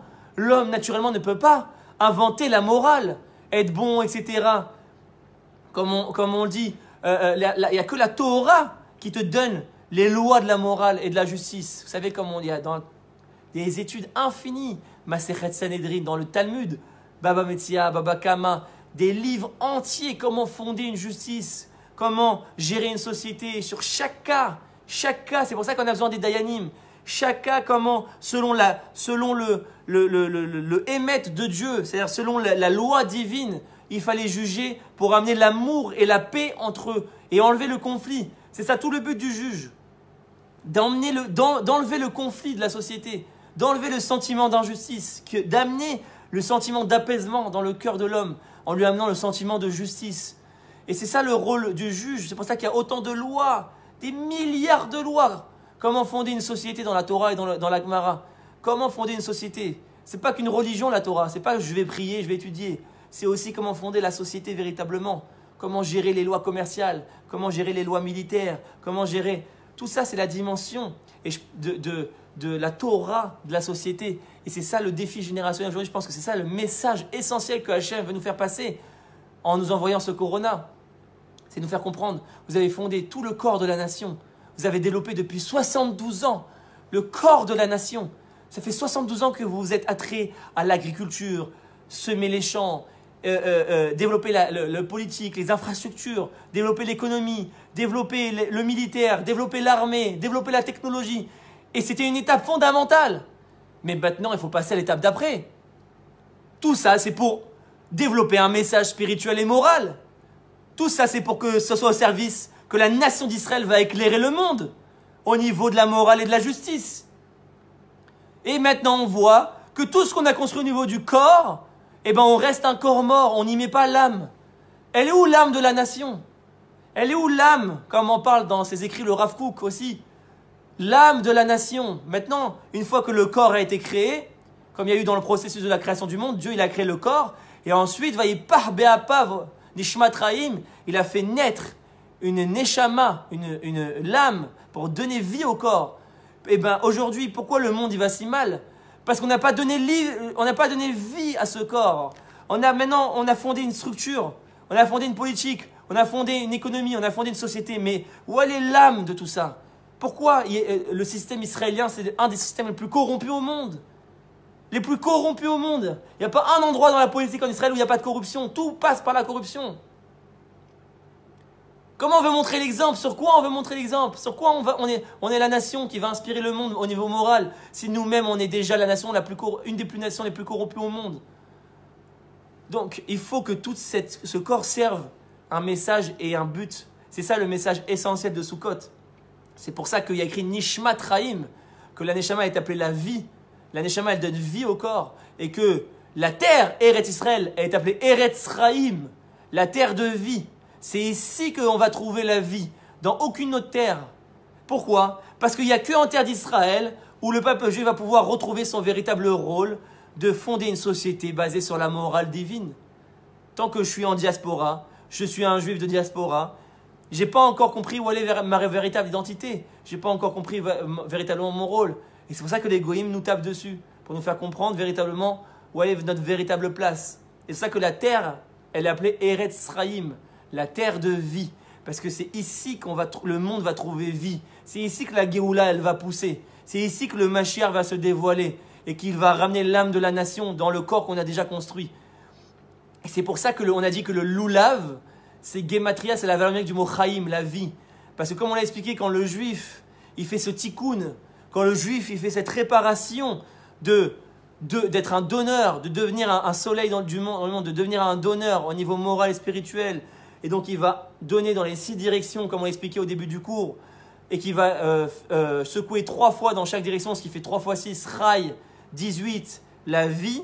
Le Lulav, c'est le symbole de la vie, pour nous faire comprendre que si on veut une véritable vie, si on veut une véritable société bonne et morale et où il y a la justice, il faut que le peuple juif se rattache à ses véritables valeurs.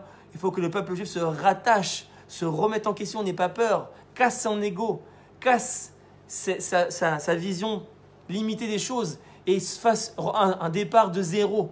et se rattache aux valeurs de l'infini, aux valeurs de l'essentiel, et se rattache à cette notion de responsabilité. Comme on a dit Charles Péguy, il a dit, le peuple juif, ils ont la responsabilité du monde, mais ils la fuient. Alors que les goïms, ils n'ont pas la responsabilité du monde et ils la cherchent. Ça veut dire qu'il faut, quelque part, on est toujours en fuite. On ne veut pas assumer cette responsabilité. C'est dur, c'est pesant. On veut que le bon côté de la notion de peuple élu, peuple choisi. Genre, t'as vu, on a été choisi, on est bien, etc. Mais ça, c'est pas du tout le sens. Le sens de la notion de peuple choisi, c'est pas genre je suis supérieur aux goïms, chas v'shalom. Pas du tout. Les goïms ont un rôle essentiel, sont des créatures très nobles et très élevées, autant que nous.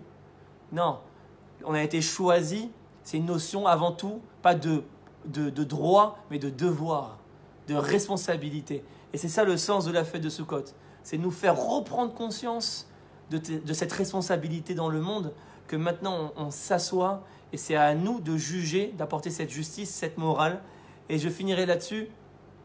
C'est pour ça que Souka, c'est la valeur numérique 91. Souka, ça fait 91 en valeur numérique pour ceux qui connaissent. C'est la valeur numérique du nom divin Yud, He, Vav, Ke, qui est 26, plus l'autre nom divin qui est Aleph, Dalet, Nun, Yud, Adnout, ça fait 65.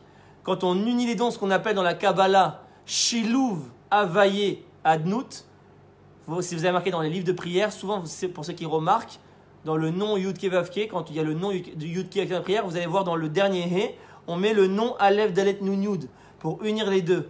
Parce que ça rappelle ce qu'on a dit au début du cours, cette notion de dualité qui s'unit, cette notion de homme et femme qui s'unit, cette notion de donneur et de receveur, de masculin et de féminin. Le Yud Ke Vav Ke, c'est le donneur. Adnout, Aleph, Dalet, Nun, Yud, c'est le receveur. Les deux s'unissent et ça fait 26 et 65, ça fait 91. C'est la valeur numérique du mot Souka. Ça veut dire que quand on s'assoit dans la Souka, on a cette notion de responsabilité où le juif va maintenant se prendre en main pour reconstruire la véritable nation d'Israël au niveau physique comme elle le fait déjà aujourd'hui, mais surtout au niveau spirituel et moral, d'après les valeurs et les principes fondamentaux de la Torah, que la Torah maintenant prend place dans le monde politique et qu'elle ne reste pas exclusivement dans le monde des synagogues, etc. Et à ce moment-là, on arrivera à faire ce shilouv où le juif va devenir, la nation d'Israël va devenir le kéli du monde, comme on l'a expliqué au début, le réceptacle du monde, et elle va pouvoir unifier Dieu et son monde. Et donc, ça crée cet équilibre et cette unité. Et c'est ça le message essentiel de Sukkot. C'est qu'une fois qu'on a passé toutes ces étapes où le peuple juif s'est libéré d'Égypte, a reçu la Torah, a fait Teshuvah au mois de Elul, Rosh Hashanah, Yom Kippourim, on s'est purifié, on s'est blanchi. Maintenant, on a la capacité de se prendre en main. On s'est blanchi de toutes nos mauvaises midotes, on s'est blanchi de la gava à l'intérieur. On est capable maintenant de prendre conscience des choses, d'arrêter d'être à un bas niveau et de se responsabiliser, de se remettre en question et de se responsabiliser et donc de prendre enfin en main le tikkun du monde. Et c'est pour ça que Sukkot, c'est la seule fête où toutes les nations du monde se réunissaient au Beth Amikdash. Comme on le sait, au Beth Amikdash, on apportait des sacrifices.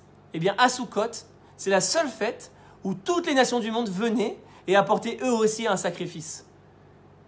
Il y avait 70 sacrifices apportés par les 70 nations. Chaque nation venait et apportait son sacrifice. Et ils venaient, et le Beth Amikdash devenait une maison de prière, Beth Tefilati, comme il dit Hachem. C'est la maison de prière pour tous les peuples. Le Beth Amikdash, c'est le symbole, le temple, c'est le symbole de l'unité entre le juif et les nations du monde.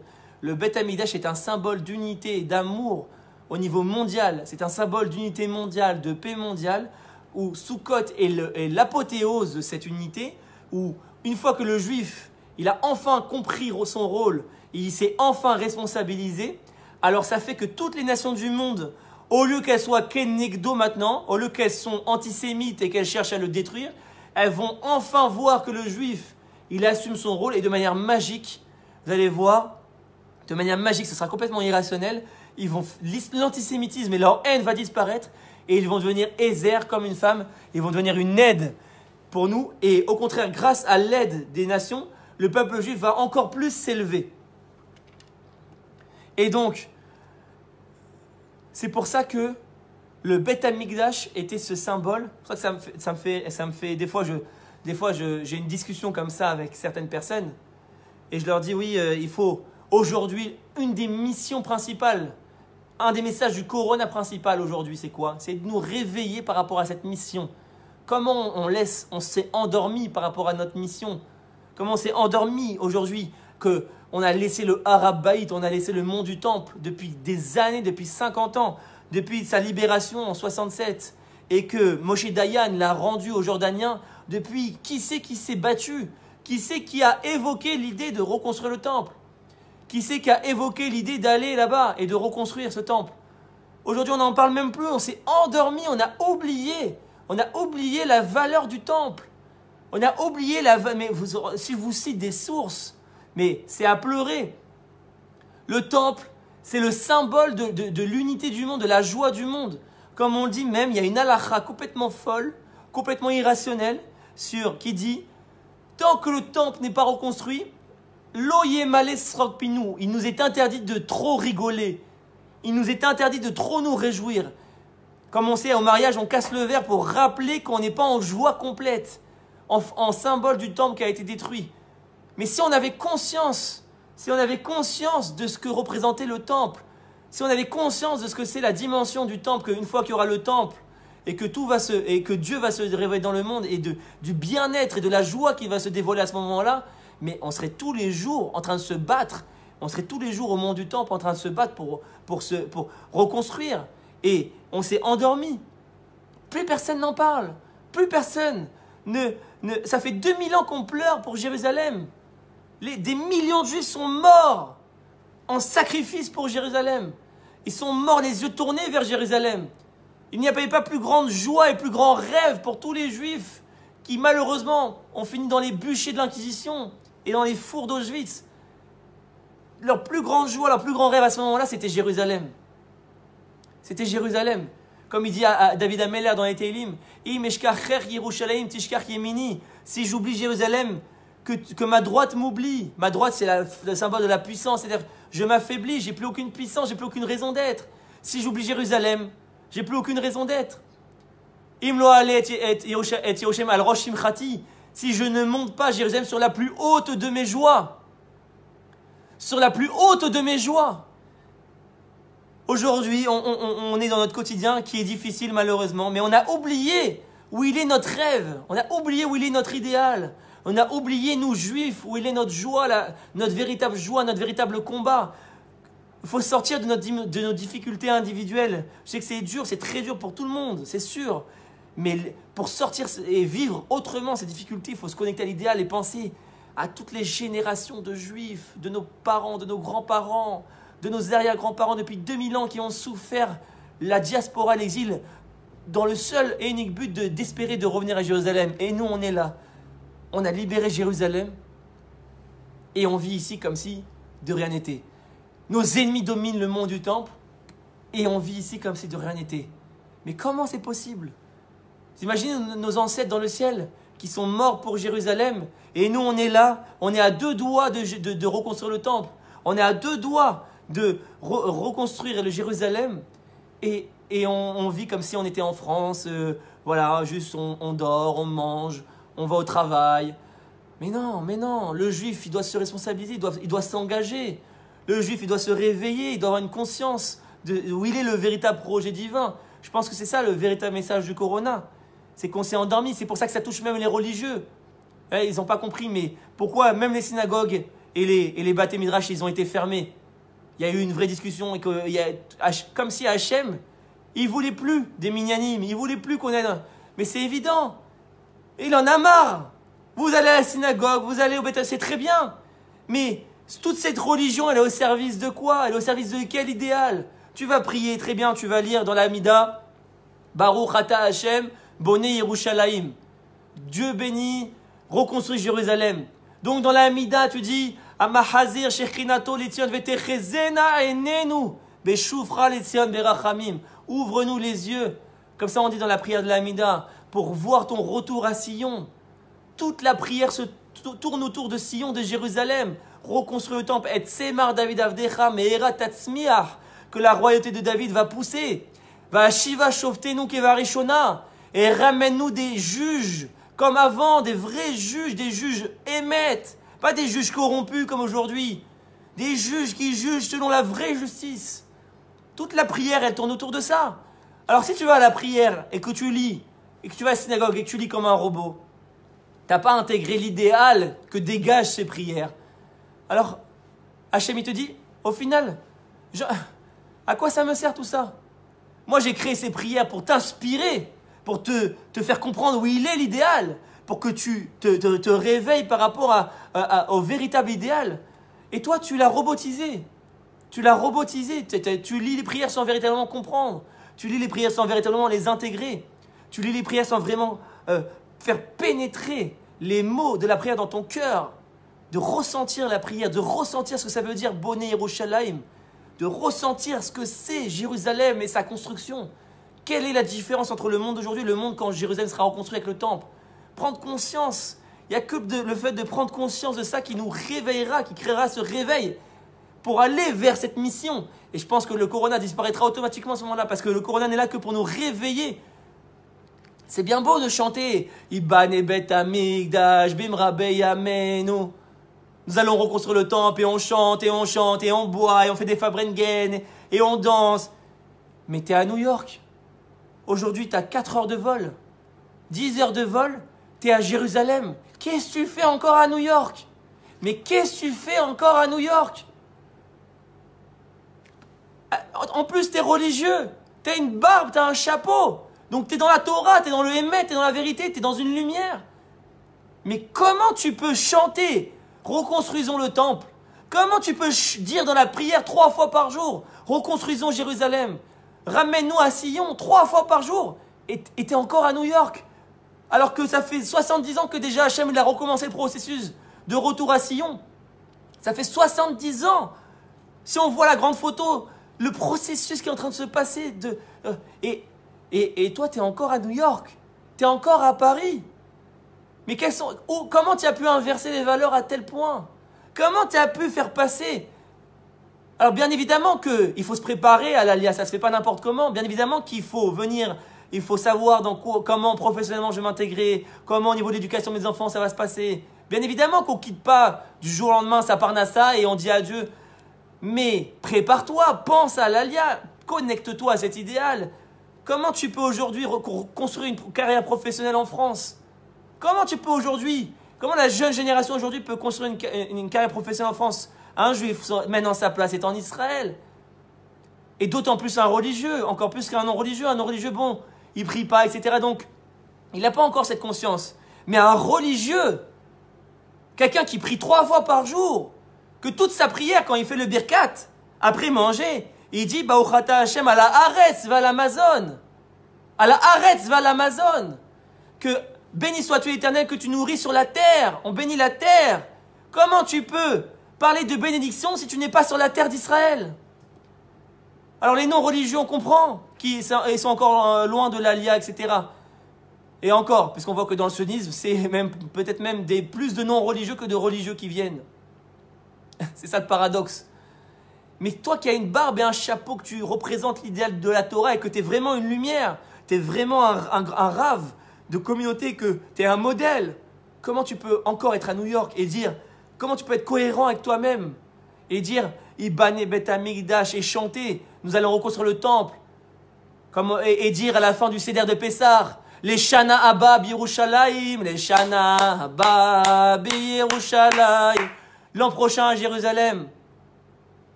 Ce n'est pas qu'une chanson, ce n'est pas juste pour faire un Seder et boire du vin, c'est un idéal. L'an prochain à Jérusalem, 2000 ans d'exil que tous nos juifs se sont sacrifiés pour Jérusalem. Et aujourd'hui, alors que tu es à 10 heures de vol, tu restes et tu chantes cette chanson à New York. Tu es en train de, quelque part, de remettre en question tout le projet divin. Et donc Hachem, il envoie le Corona et il n'y a plus de vol. Voilà. Il n'y a plus de vol. C'est fini. Tu avais la possibilité en 4 heures de vol de venir t'installer sur la terre de Dieu. Tu avais en 4 heures de vol la possibilité. Et bien maintenant, avec le Corona, je te montre que tu n'as plus la possibilité. Réveille-toi par rapport à ça. Réveille-toi. On ne sait pas demain ce qui sera fait. Aujourd'hui, l'Alia, c'est vraiment c'est une question d'urgence, c'est un défi générationnel.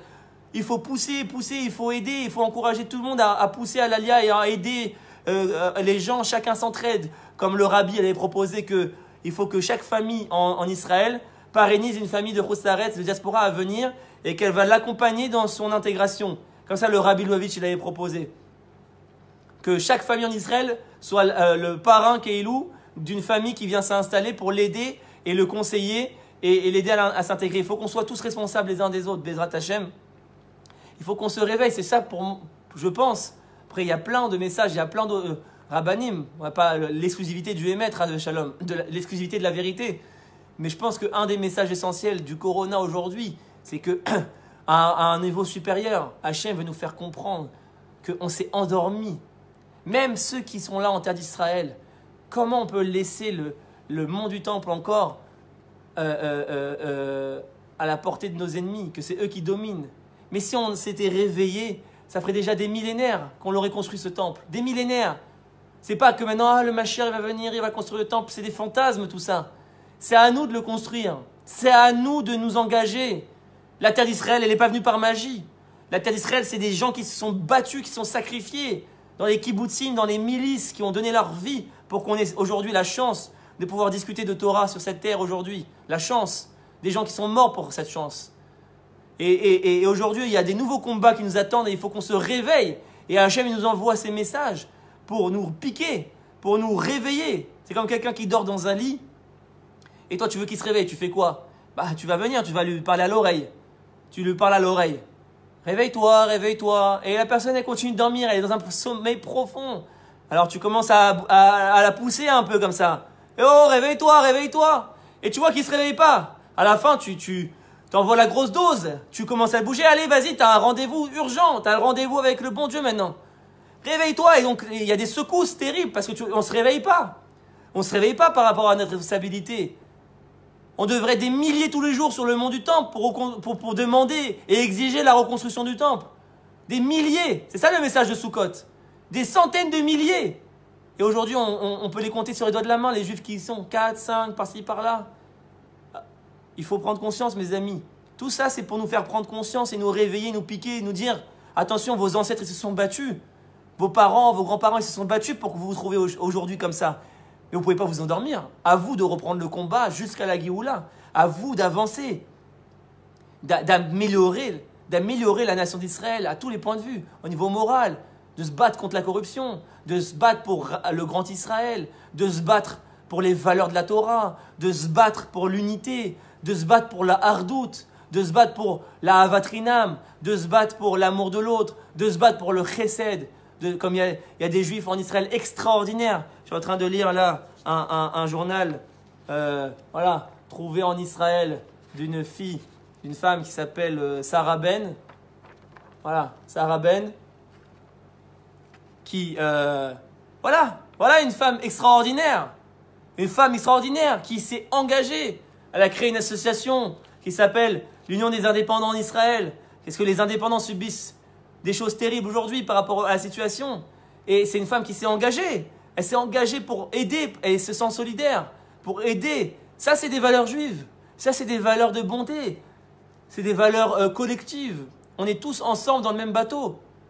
On est tous ensemble dans le même bateau. Donc, Bezrat Hashem, qu'on ait cette conscience, qu'on rentre dans la fête de Sukkot avec cette conscience de tous ces messages par rapport à la responsabilité du juif dans le monde, qu'on arrête d'être à un bas niveau et de dire t'as vu ce qu'il m'a fait, t'as vu les goïms comment ils sont méchants, t'as vu.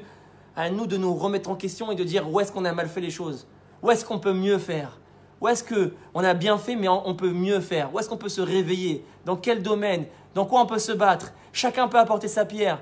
Dans quoi je peux dans la bonté, pour aider les pauvres, je peux me battre pour aider les pauvres, je peux me battre pour lutter contre la corruption, je peux me battre pour reconstruire le mont du temple, je peux me battre pour l'unité, je peux me battre pour l'alia, je peux me battre pour... Et ça, c'est chacun à son niveau. On n'est pas tous obligés d'être Mashiach. Chacun peut convaincre son frère de venir en Israël, son père, son enfant, chacun peut convaincre son entourage en fonction de chacun de ses capacités. Chacun peut influencer. Le juif, il doit être un influenceur. Le juif, par définition, il brille autour de lui. Donc Bezrat Hashem, qu'on rentre avec cette conscience dans la fête de Sukkot, que quand on s'assoit dans la soukha, on ait conscience de toute cette dimension, de tout ce projet, de tout cet idéal. Et que ça nous amène véritablement dans notre cœur cet idéal pour que, enfin, toutes ces difficultés disparaissent et tout ce corona là va disparaître, Bezrat Hashem, très bientôt, pour que le seul moyen pour qu'il disparaisse, c'est qu'on se prenne en main sur tous ces aspects-là, Bezrat Hashem, Amen, Ken Yeh Ratzon. Voilà, si vous avez des questions, c'est le moment. Je peux vous répondre. Bezrat Hashem, posez-moi toutes les questions que vous souhaitez. On peut rester encore un peu ensemble en ligne. Dites-moi si vous avez des questions.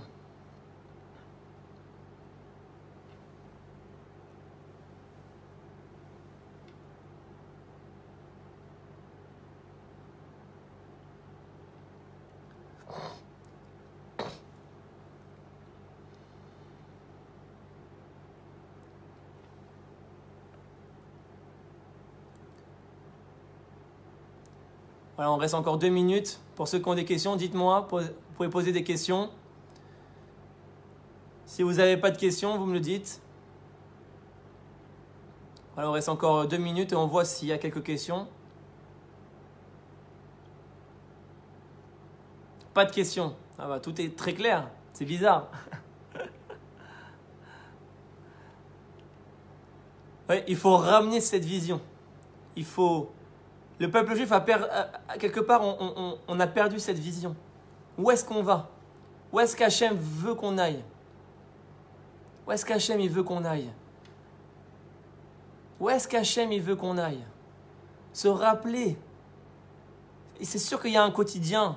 C'est sûr qu'il y a un quotidien qui est difficile. Mais il faut s'élever. Il faut arriver à prendre son temps et à réfléchir et à prendre conscience de finalement quelles sont les vraies valeurs. Où est-ce qu'Hachem veut nous emmener? Où est-ce qu'il est le combat? Alors, je vois qu'il y a des questions. Comment aider à baisser le coût de la vie en Israël? Alors, ça c'est très simple. Enfin, c'est très simple. Évidemment, c'est très simple dans la théorie, dans la pratique. C'est beaucoup plus compliqué, évidemment. Mais au niveau de la théorie, il y a quelque chose qui se passe comme ça. Et ça, je remercie Binyamin Lashkar de me l'avoir expliqué, qui est quelqu'un au Likoud d'assez important pour ceux qui le connaissent. Et il m'a expliqué qu'en fait, pourquoi la vie est si chère en Israël?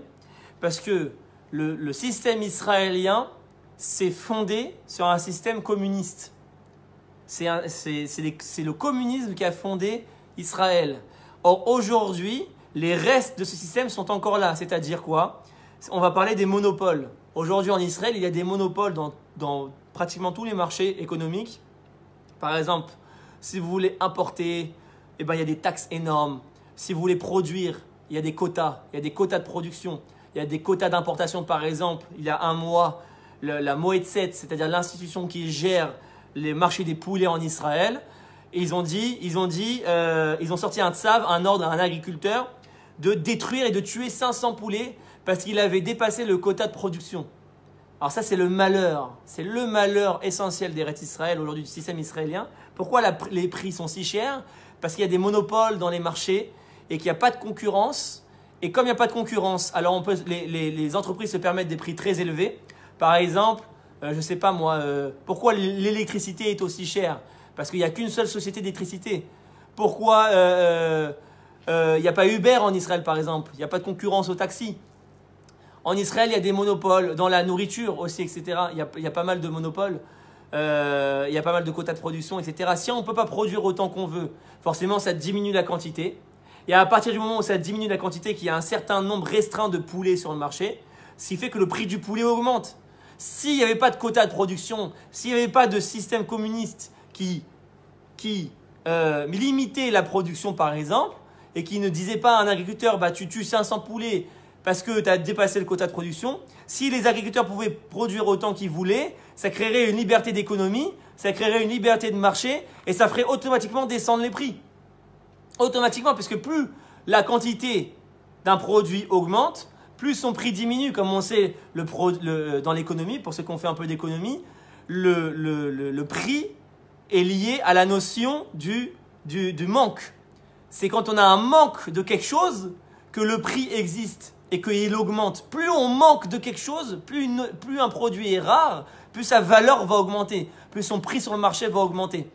Et plus on va augmenter la quantité de production du produit, plus sa valeur va diminuer. Comme on le voit aussi, il y a des sociétés aujourd'hui, et ce n'est pas qu'en Israël, hein, dans le monde entier, dans l'ultra-capitalisme, il y a des sociétés aujourd'hui, par exemple, on a vu des sociétés qui détruisaient, qui brûlaient 8000 tonnes de pommes de terre. Ils ont pris 8000 tonnes de pommes de terre et ils les ont brûlées. Brûlées. Et après, on s'étonne qu'il y a la faim dans le monde et on dit Hachem, c'est quoi cette injustice?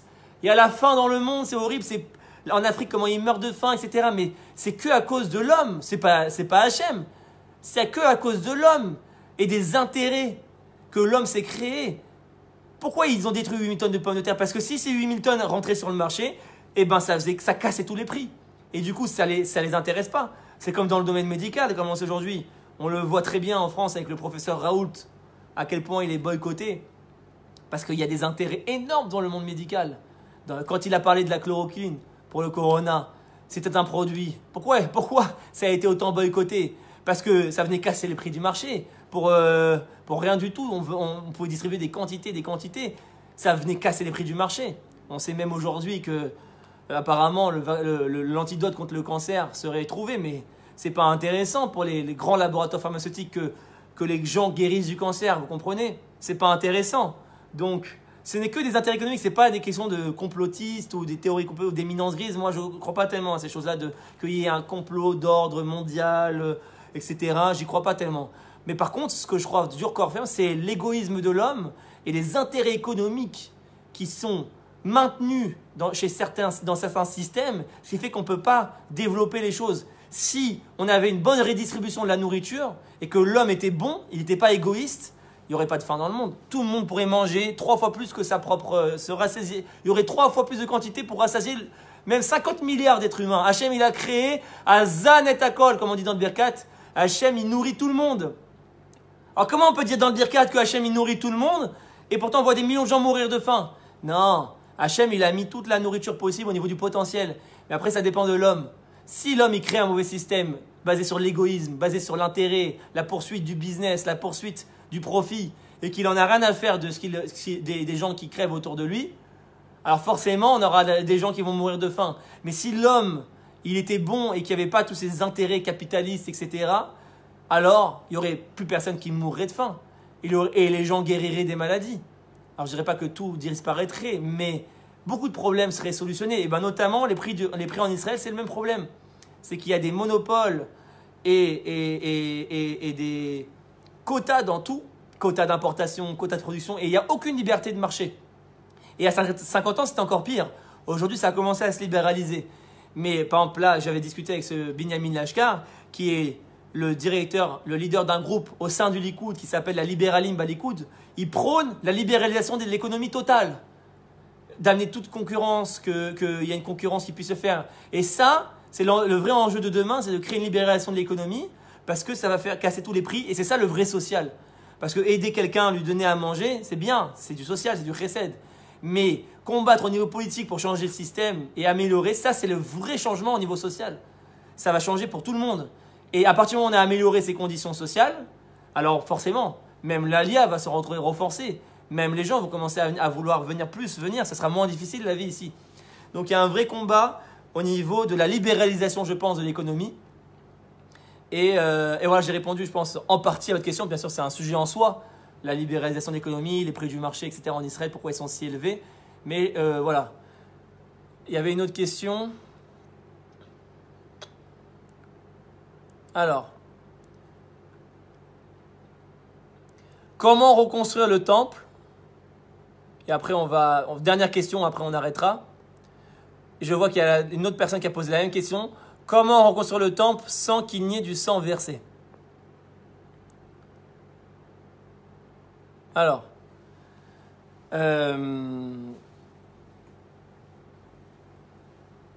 c'est très simple. Il y a plusieurs étapes pour la reconstruction du temple et je vais faire un cours en soi là-dessus. Mais on va juste introduire aujourd'hui le sujet.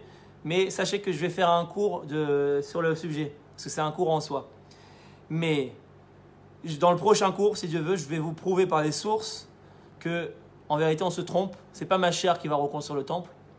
malheureusement, beaucoup véhiculent cette idée, notamment dans le monde religieux, qu'apparemment il faudrait attendre Mashiach pour reconstruire le temple. Mais vous allez voir que dans le prochain cours ou dans un cours futur, Bezrat Hashem, je vais vous amener toutes les sources et toutes les preuves dans les textes pour vous montrer que c'est une erreur fondamentale et que c'est à nous de le reconstruire. Donc pour introduire première idée, c'est à nous de le reconstruire physiquement parlant. Il ne va pas tomber du ciel, il n'y a pas de Mashiach. Le Mashiach, c'est après la reconstruction du temple. Le Mashiach vient après. C'est en reconstruisant le temple que Mashiach se dévoilera. Donc, ça c'est la première idée importante. Bien sûr, je la développerai dans un cours futur comme promis. Maintenant, une fois qu'on a compris ça, comment s'y prendre? À premier niveau aujourd'hui, et c'est un des combats essentiels que je compte mener, Bezrat Hashem, dans l'avenir, que j'ai déjà commencé à mener, mais que je compte mener, c'est le sujet du mont du temple. Aujourd'hui, le mont du temple est dominé par nos ennemis. Il y a un vrai sujet de reconquérir cet endroit.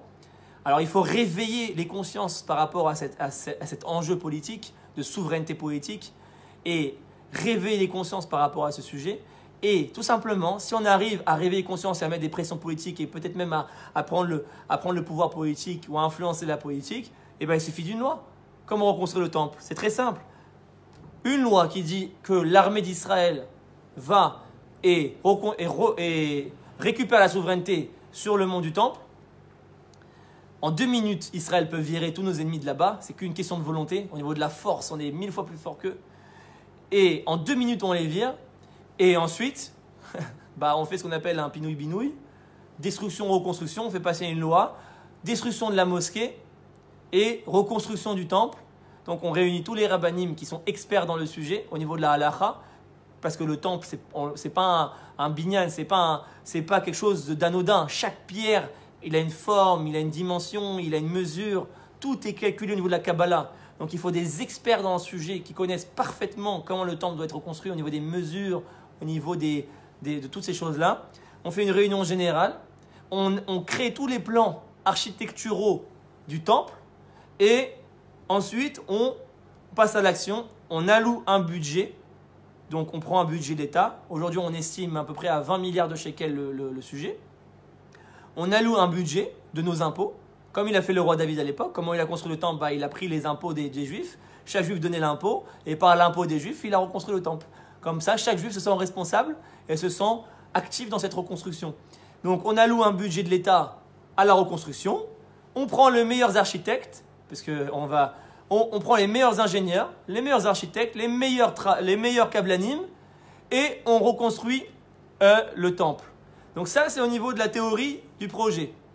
Alors, vous avez tout de suite anticipé ce que j'allais dire. Oui, mais pinouille-binouille, ça ne va pas plaire à nos ennemis. Alors ça, c'est une notion très profonde et c'est bien parce que ça va conclure sur mon cours. C'est exactement l'idée de mon cours d'aujourd'hui. C'est exactement ça l'erreur principale. C'est ce que je vous ai expliqué. Et vous allez voir, c'est complètement irrationnel. Vous allez me dire, mais il est fou celui-là. Ça paraît complètement irrationnel, mais en vérité, c'est le émet absolu. Absolu. Je vous ai expliqué ce soir que l'antisémitisme n'existe que parce qu'on fuit notre rôle et pas l'inverse. C'est pas parce qu'on veut faire notre rôle qu'on nous déteste, c'est parce qu'on fuit notre rôle qu'on nous déteste. Donc, selon ce que j'explique, pourquoi les nations sont antisionistes, pourquoi les Arabes nous font la guerre, etc. Et parce qu'en vérité, on n'a pas encore reconstruit la véritable nation d'Israël au niveau de la Torah. On n'a que quelque part, j'aime pas ce mot, mais je suis obligé d'utiliser, un Israël laïque, quelque part, qui cède les territoires, par exemple. On a cédé le Sinaï, on a cédé la Judée Samarie, on a cédé le mont du Temple, j'en parle même pas. On n'a fait que céder. Eh bien, sachez mes amis que ce qui nourrit la guerre, ce qui nourrit le conflit, ce qui nourrit la haine de nos ennemis, ce qui nourrit l'antisémitisme et l'antisionisme, c'est cette faiblesse.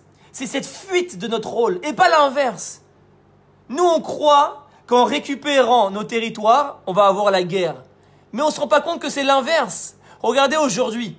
C'est complètement paradoxal, je sais, par rapport à la logique humaine. Mais regardez les faits. Plus on a cédé les territoires, plus ils ont été méchants, plus le terrorisme s'est renforcé. Après Oslo, après les accords d'Oslo, il y a eu 5 fois plus d'attentats terroristes qu'avant. C'est-à-dire que plus on va chercher la paix avec eux, et plus on va être gentil, négocier et donc céder, plus ils vont profiter de ça et ça va renforcer, au lieu que ça atténue leur haine, ça va renforcer leur haine et ça va renforcer leurs aspirations politiques et leurs aspirations terroristes et leurs aspirations antisionistes. Donc ce qui nourrit la guerre, messieurs, dames, ce qui nourrit le conflit israélo-palestinien, ce qui nourrit l'antisémitisme et la haine de nos ennemis, ce n'est non pas notre prise de rôle, mais notre fuite de rôle. Le fait qu'on cède. Si demain, on récupère le territoire et qu'on reconstruit le temple, je sais que c'est, selon toute logique irrationnelle, mais ça va enlever la guerre. Ça va augmenter la paix. Nos ennemis vont moins nous haïr. Je sais que c'est complètement paradoxal, mais c'est les faits. Regardez aujourd'hui la paix qu'on a eue avec les Émirats Arabes Unis. La paix qu'on a eue avec le Bahreïn.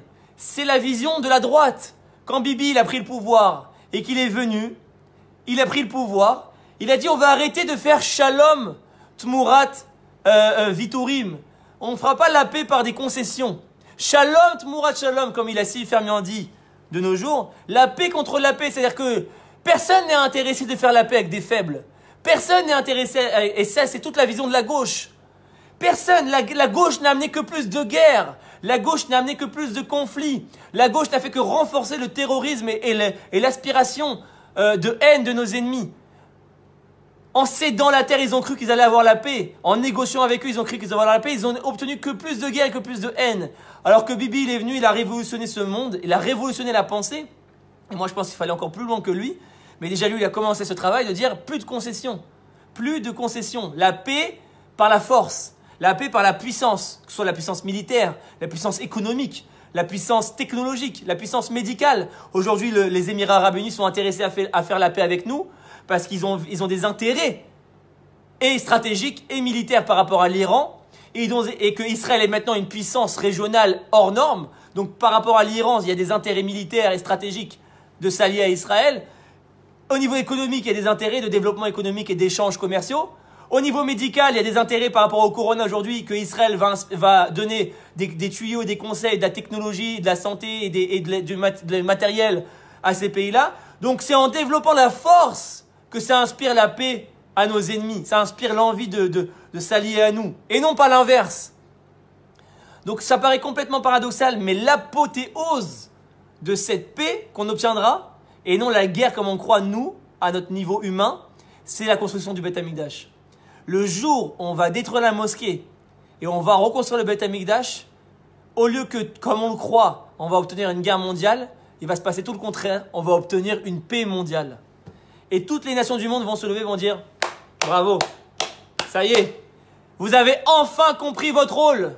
Ça y est, vous avez compris qu'on n'était que les jouets de Akadosh Baruch Hu, on n'était que les bâtons de Akadosh Baruch Hu, pour qu'on se réveille, qu'on se prenne en main et qu'on accomplisse notre rôle. Et une fois qu'on l'accomplit, c'est fini, toute cette haine, tout cet antisémitisme va disparaître. Et au lieu que ce que vous pensez, en faisant ce pinouille-binouille, on va avoir la guerre mondiale, comme on pourrait le croire à vision humaine, à vision extérieure des choses, en vérité, au niveau réel, on va obtenir la paix mondiale. La paix mondiale. Le Beth Amikdash, le temple, c'est le symbole de la paix mondiale. Comme je vous l'ai dit, toutes les nations du monde à l'époque du roi Salomon. Regardez, je vous raconte l'histoire, c'est des faits. Qu'est-ce qui s'est passé? Comment on a eu cette paix mondiale? On sait que le roi Salomon, à l'époque du roi Salomon, il y avait une paix mondiale. Comme son nom l'indique, Salomon, Shlomo, ça vient du mot shalom. Shlomo, dans son nom lui-même, il indique la paix. Tous les rois étrangers venaient prendre ses conseils. Il n'y avait plus de guerre. Il n'y avait plus de pauvreté. On dit qu'il y avait de l'or qui coulait dans les rues, tellement qu'il y avait de l'or dans les rues en Eretz Israël, qu'on se baissait même plus pour ramasser l'or. Comme ça, il y a écrit. Il y avait ils ont connu une période de paix mondiale et de développement économique et de richesse et de justice. Comment ils ont connu ça? Grâce au roi David, qui a précédé tout le mérite, toute cette paix mondiale que Shlomo il a bâtie, c'était sur les bases de son père David. Comme on le voit que quand ils ont inauguré le temple, c'est que grâce au mérite de David que le temple s'est ouvert. Et qu'est-ce qu'il a fait David toute la journée? Il a fait les guerres. Quelque part, il a combattu nos ennemis, il a détruit les pouvoirs mauvais en place, il a détruit Édom, il a détruit les Philistins, il a arrêté d'être dans cette politique de céder, d'être faible, d'être gentil, mignon, etc. comme il y a eu 400 ans avant lui, entre Yehoshua quand Josué il est rentré et David qui est arrivé, il y a eu 400 ans. Et pendant ces 400 ans, ce qu'on appelle la période des shoftim, des juges, il n'y avait pas de roi. Et on était comme aujourd'hui. Les Philistins qui nous attaquent, les Midianim qui nous attaquent, les Moabim. Et on n'était pas vraiment comme aujourd'hui. On était fort militairement, mais on n'avait pas cette volonté de combattre et de faire les guerres vraiment jusqu'au bout et de combattre le mal. Et le roi David est arrivé et il a fait un grand nettoyage. Un grand nettoyage. Il a combattu le mal véritablement. Il a inspiré cette force que même les ennemis d'Israël, à l'époque du roi David, ils tremblaient devant les Juifs. Ils tremblaient tellement Israël a inspiré la force. Et c'est ça qui a amené à la paix mondiale. Et non pas l'inverse. C'est pas en cédant le mont du temple qu'on aura la paix. Ça, c'est une fausse paix, une fausse tranquillité. En vérité, plus on cède, plus Hachem il nous envoie des épreuves, Chas v'Shalom. Plus on n'a pas conscience de notre rôle, plus les épreuves elles arrivent, et plus la guerre se renforce, et plus les catastrophes se renforcent. Et alors que plus on avance vers l'histoire, plus on avance vers notre destin, et plus on a le courage d'avancer vers notre destin, et plus on a le courage de se responsabiliser et de prendre les mesures nécessaires pour faire avancer la nation d'Israël vers là où elle doit aller, alors paradoxalement parlant, c'est là qu'on aura la paix mondiale. Et c'est là que nos ennemis vont disparaître ou vont se calmer et que toute leur haine va disparaître et qu'à la fin des temps, même les Arabes ont dit vont faire Teshuvah. Ishmaël, comme on sait, il a fait Teshuvah à la fin des temps. Voilà, donc j'espère avoir répondu à votre question de manière partielle, bien évidemment, puisque c'est aussi un cours en soi, toutes ces notions. Baruch Hashem. Merci à vous. Merci de votre fidélité. Baruch Hashem. Qu'on se renforce vers cet idéal tous les jours. Tous les jours, il faut remplir notre cœur de cet idéal. Et plus aucune difficulté nous touche. Plus aucune difficulté, tout nous paraît beaucoup plus clair. Tout nous paraît beaucoup plus lumineux. Tout nous paraît beaucoup plus simple. Baruch Hashem. Même s'il y a une réalité qui est vraie, très difficile, on reste rattaché à cet idéal comme l'ont fait nos ancêtres. Ils étaient dans des situations beaucoup plus difficiles que nous. Il faut relativiser des choses. Quand on était dans les fours d'Auschwitz, le corona, ça paraît ridicule à côté. Ridicule. C'est même pas comparable. La difficulté que nos ancêtres ont connue. Et malgré tout, ils ont conservé cet idéal et cette foi qui les a menés à travers toute la diaspora. Et il faut que nous, on se remplisse encore plus de cet idéal, Baruch Hashem. Et qu'on amène bien Bekarov, la Géoula et le Mashiach. Très bonne soirée à tous. Très bon Sukkot. Chag Sameach. Besorot Tovot à tous. À très bientôt.